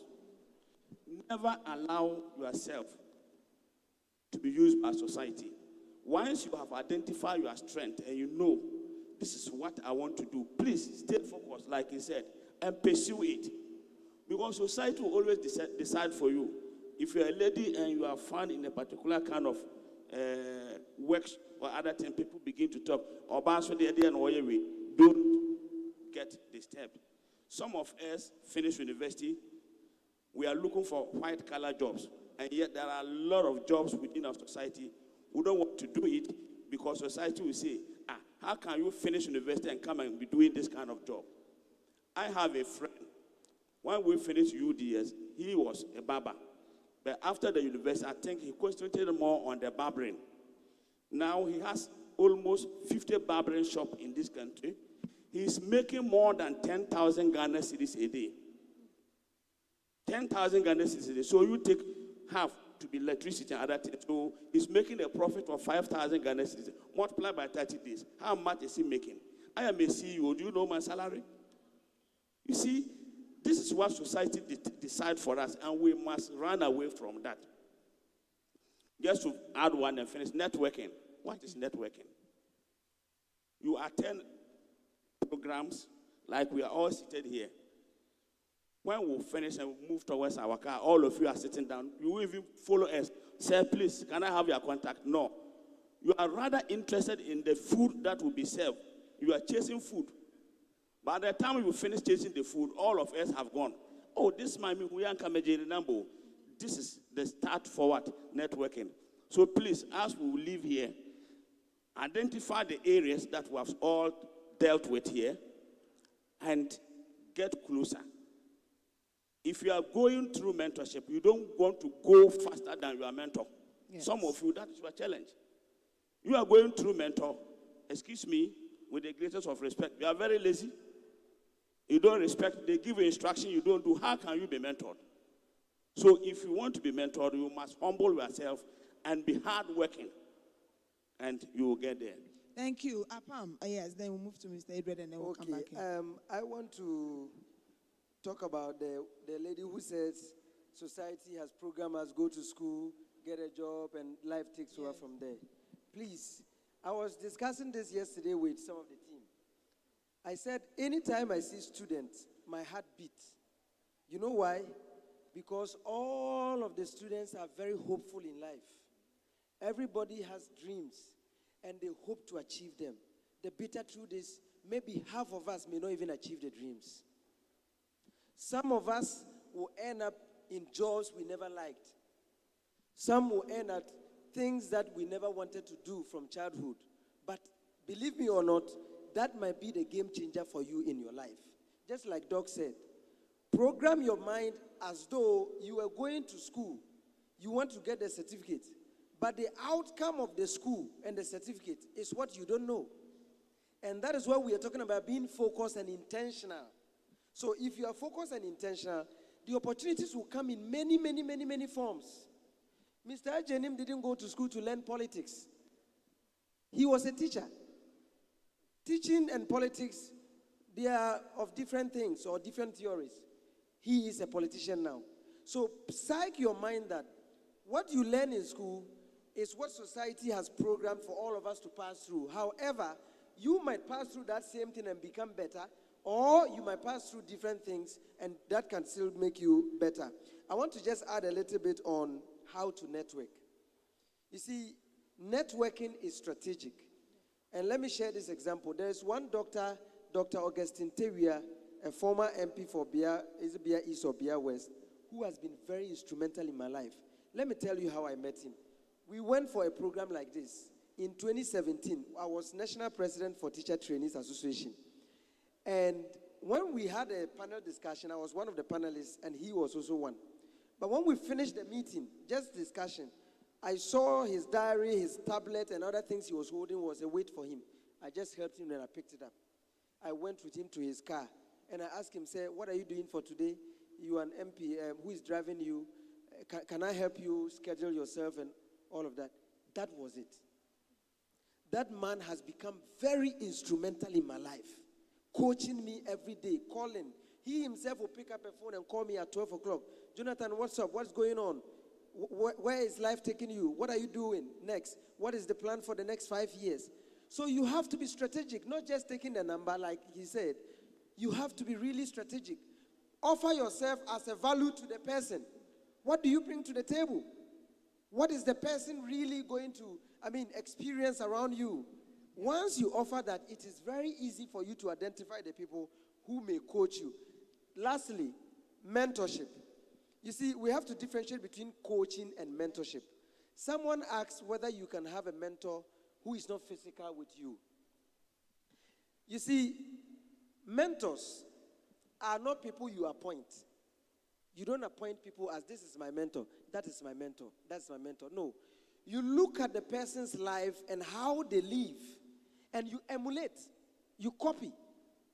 Even this way copied from someone. Milo copied from someone. Companies copy from companies. So there's nothing bad about copying from the old people.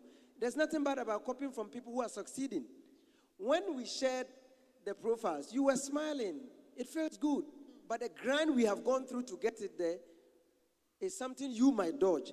So once you identify somebody's life that this life is worth emulating, that person's become your mentor, whether they are physical or far away from you. But then you have people who will call you and say, do this, don't do that. Those are your coaches.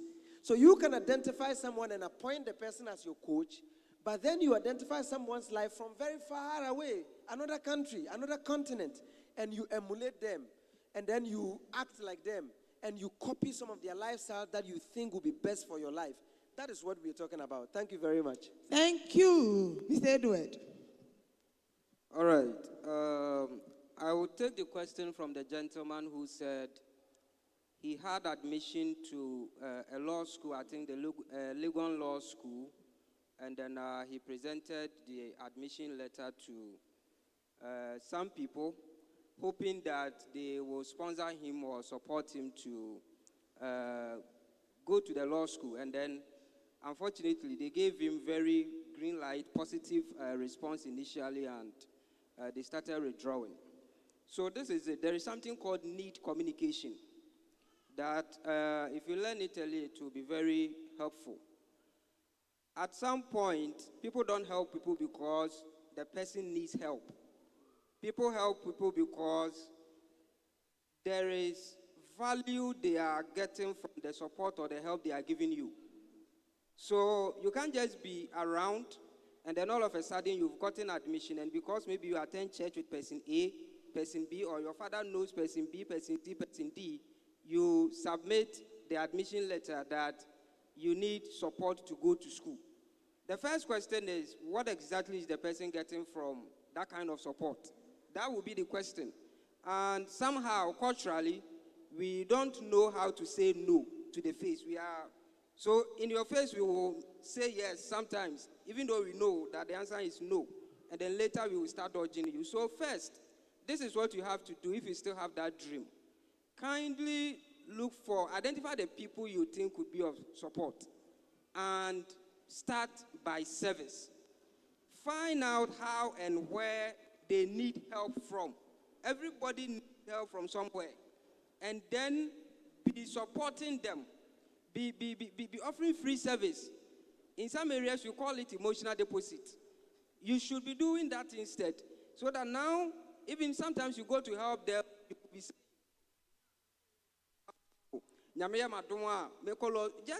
you are just making mentioning of these things. And then and then you have the admission. You can then present it nicely. And then again, when you go, you don't present it that if the law school's fees is 5,000, you need the whole 5,000 from one person. Auntie, menya law school admission fees in ye. Mianka Sansuma so anema kakra metumi enya e bia 500. Obi aboa me say na aba aka say we dey misrewa ankam de betu anim say obenya mo kakra de aboa bia. That is how you do it. So maybe you may go through about 20 people. 10 will disappoint you, or even 5 will disappoint you. But if you are still able to go through it, the others will come through later on for you. So please, you don't just have to sit idle, apply to schools, get admission, and then start running around with the admission letters. You will be disappointed. People will tell you, oh, we will call you, we will see what we can do. They won't do anything about it, they will forget it. So make sure that you do that. I am really pleading with a lot of people. Know your background. If you know that there is no match at home, choose service. Choose free service to people. It is people who will support you. Choose free service to people. And then when the opportunity comes, I know, because I'm a beneficiary of some, so you will then have the opportunity to really get the help you are looking for and then go to school. Thank you very much. Thank you. Yes. Yes, so I'll be brief so that we can take the other questions. Somebody asked a question that at the SHS stage, a lot of people do not know the kind of vision that they want to achieve. Usually when I go to schools, I give an assignment, but since that question has come, and I've seen a lot of you have papers and you're already writing, so I want to give you this assignment. When you go in the quietness of your bed, just do this assignment for yourself, and it is going to help you to identify your visions. So I call it the mission statement, developing your own mission statement. And today I just want you to do the assignment on 3 things. So please, if you have your pens and papers, you can write. The first thing I want you to do is that when you go, ask yourself, what do you want to become? I know that from JHS, even from primary, some people wanted to be engineers. By the time they go to JHS, they have now switched. They wanted to be doctors. By the time they go to SHS, they wanted to be lawyers. And at the end of the day, you become something else. But then at this stage, sit down and ask yourself, what do you want to become? The next thing is that you want to become something, but then what do you want to do? Like, be specific. Sometimes it doesn't come easily to be specific. I remember when we started our foundation, we wanted to do something to help society, but then we didn't know exactly what we wanted to. So we started by doing general health screening for everybody. Then we discovered the passion for young or the adolescent, and then we focused and narrowed on adolescents. So you know what you want to become, but then what do you want to do? Be specific. And the last thing has to do with values, your principles. For instance, we have been talking about mentorship a lot. You have a mentor, somebody that you are following, then the person calls you. Today, there has been an issue, a conflict in, let's say that Krobo. So I want you to go with me to Krobo so that we go and fight. Will your values allow you to follow your mentor to go and fight because you admire the person so much and the person says go and fight? Or maybe you have been asked to go and pay bribe to somebody and it is your mentor that is pushing that agenda. Will your values or your principles help you to say that, oh, this person I admire so much, so I'll have to do that?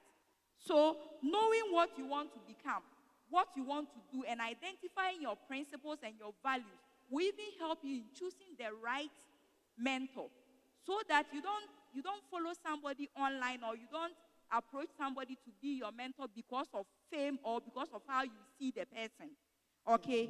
And then somebody asked that shouldn't our parents also be educated on career paths, or shouldn't the society be educated on career paths because everybody, your parents are asking you to go to school so that after school you get a job. And mommy even cited an example. When I was going after SHS, before I entered nursing, I wanted to go to the university and do pharmacy. I remember my mom telling me that I know this, that time we were writing, is it? Not WASI, SSC. So my mother said, I know that you will be able to pass well to the university level, but there is no money home. So the exams that you are going to write, literally in her language, write it so that you pass for training college or nursing training. That is what she said. So before I even sat for my SSC exams, I was looking back. But after SSC, I made sure that what I said to myself is that it is pharmacy I want. My mother doesn't have the money. So if she says I should go and read nursing or go to teacher training, I'll go and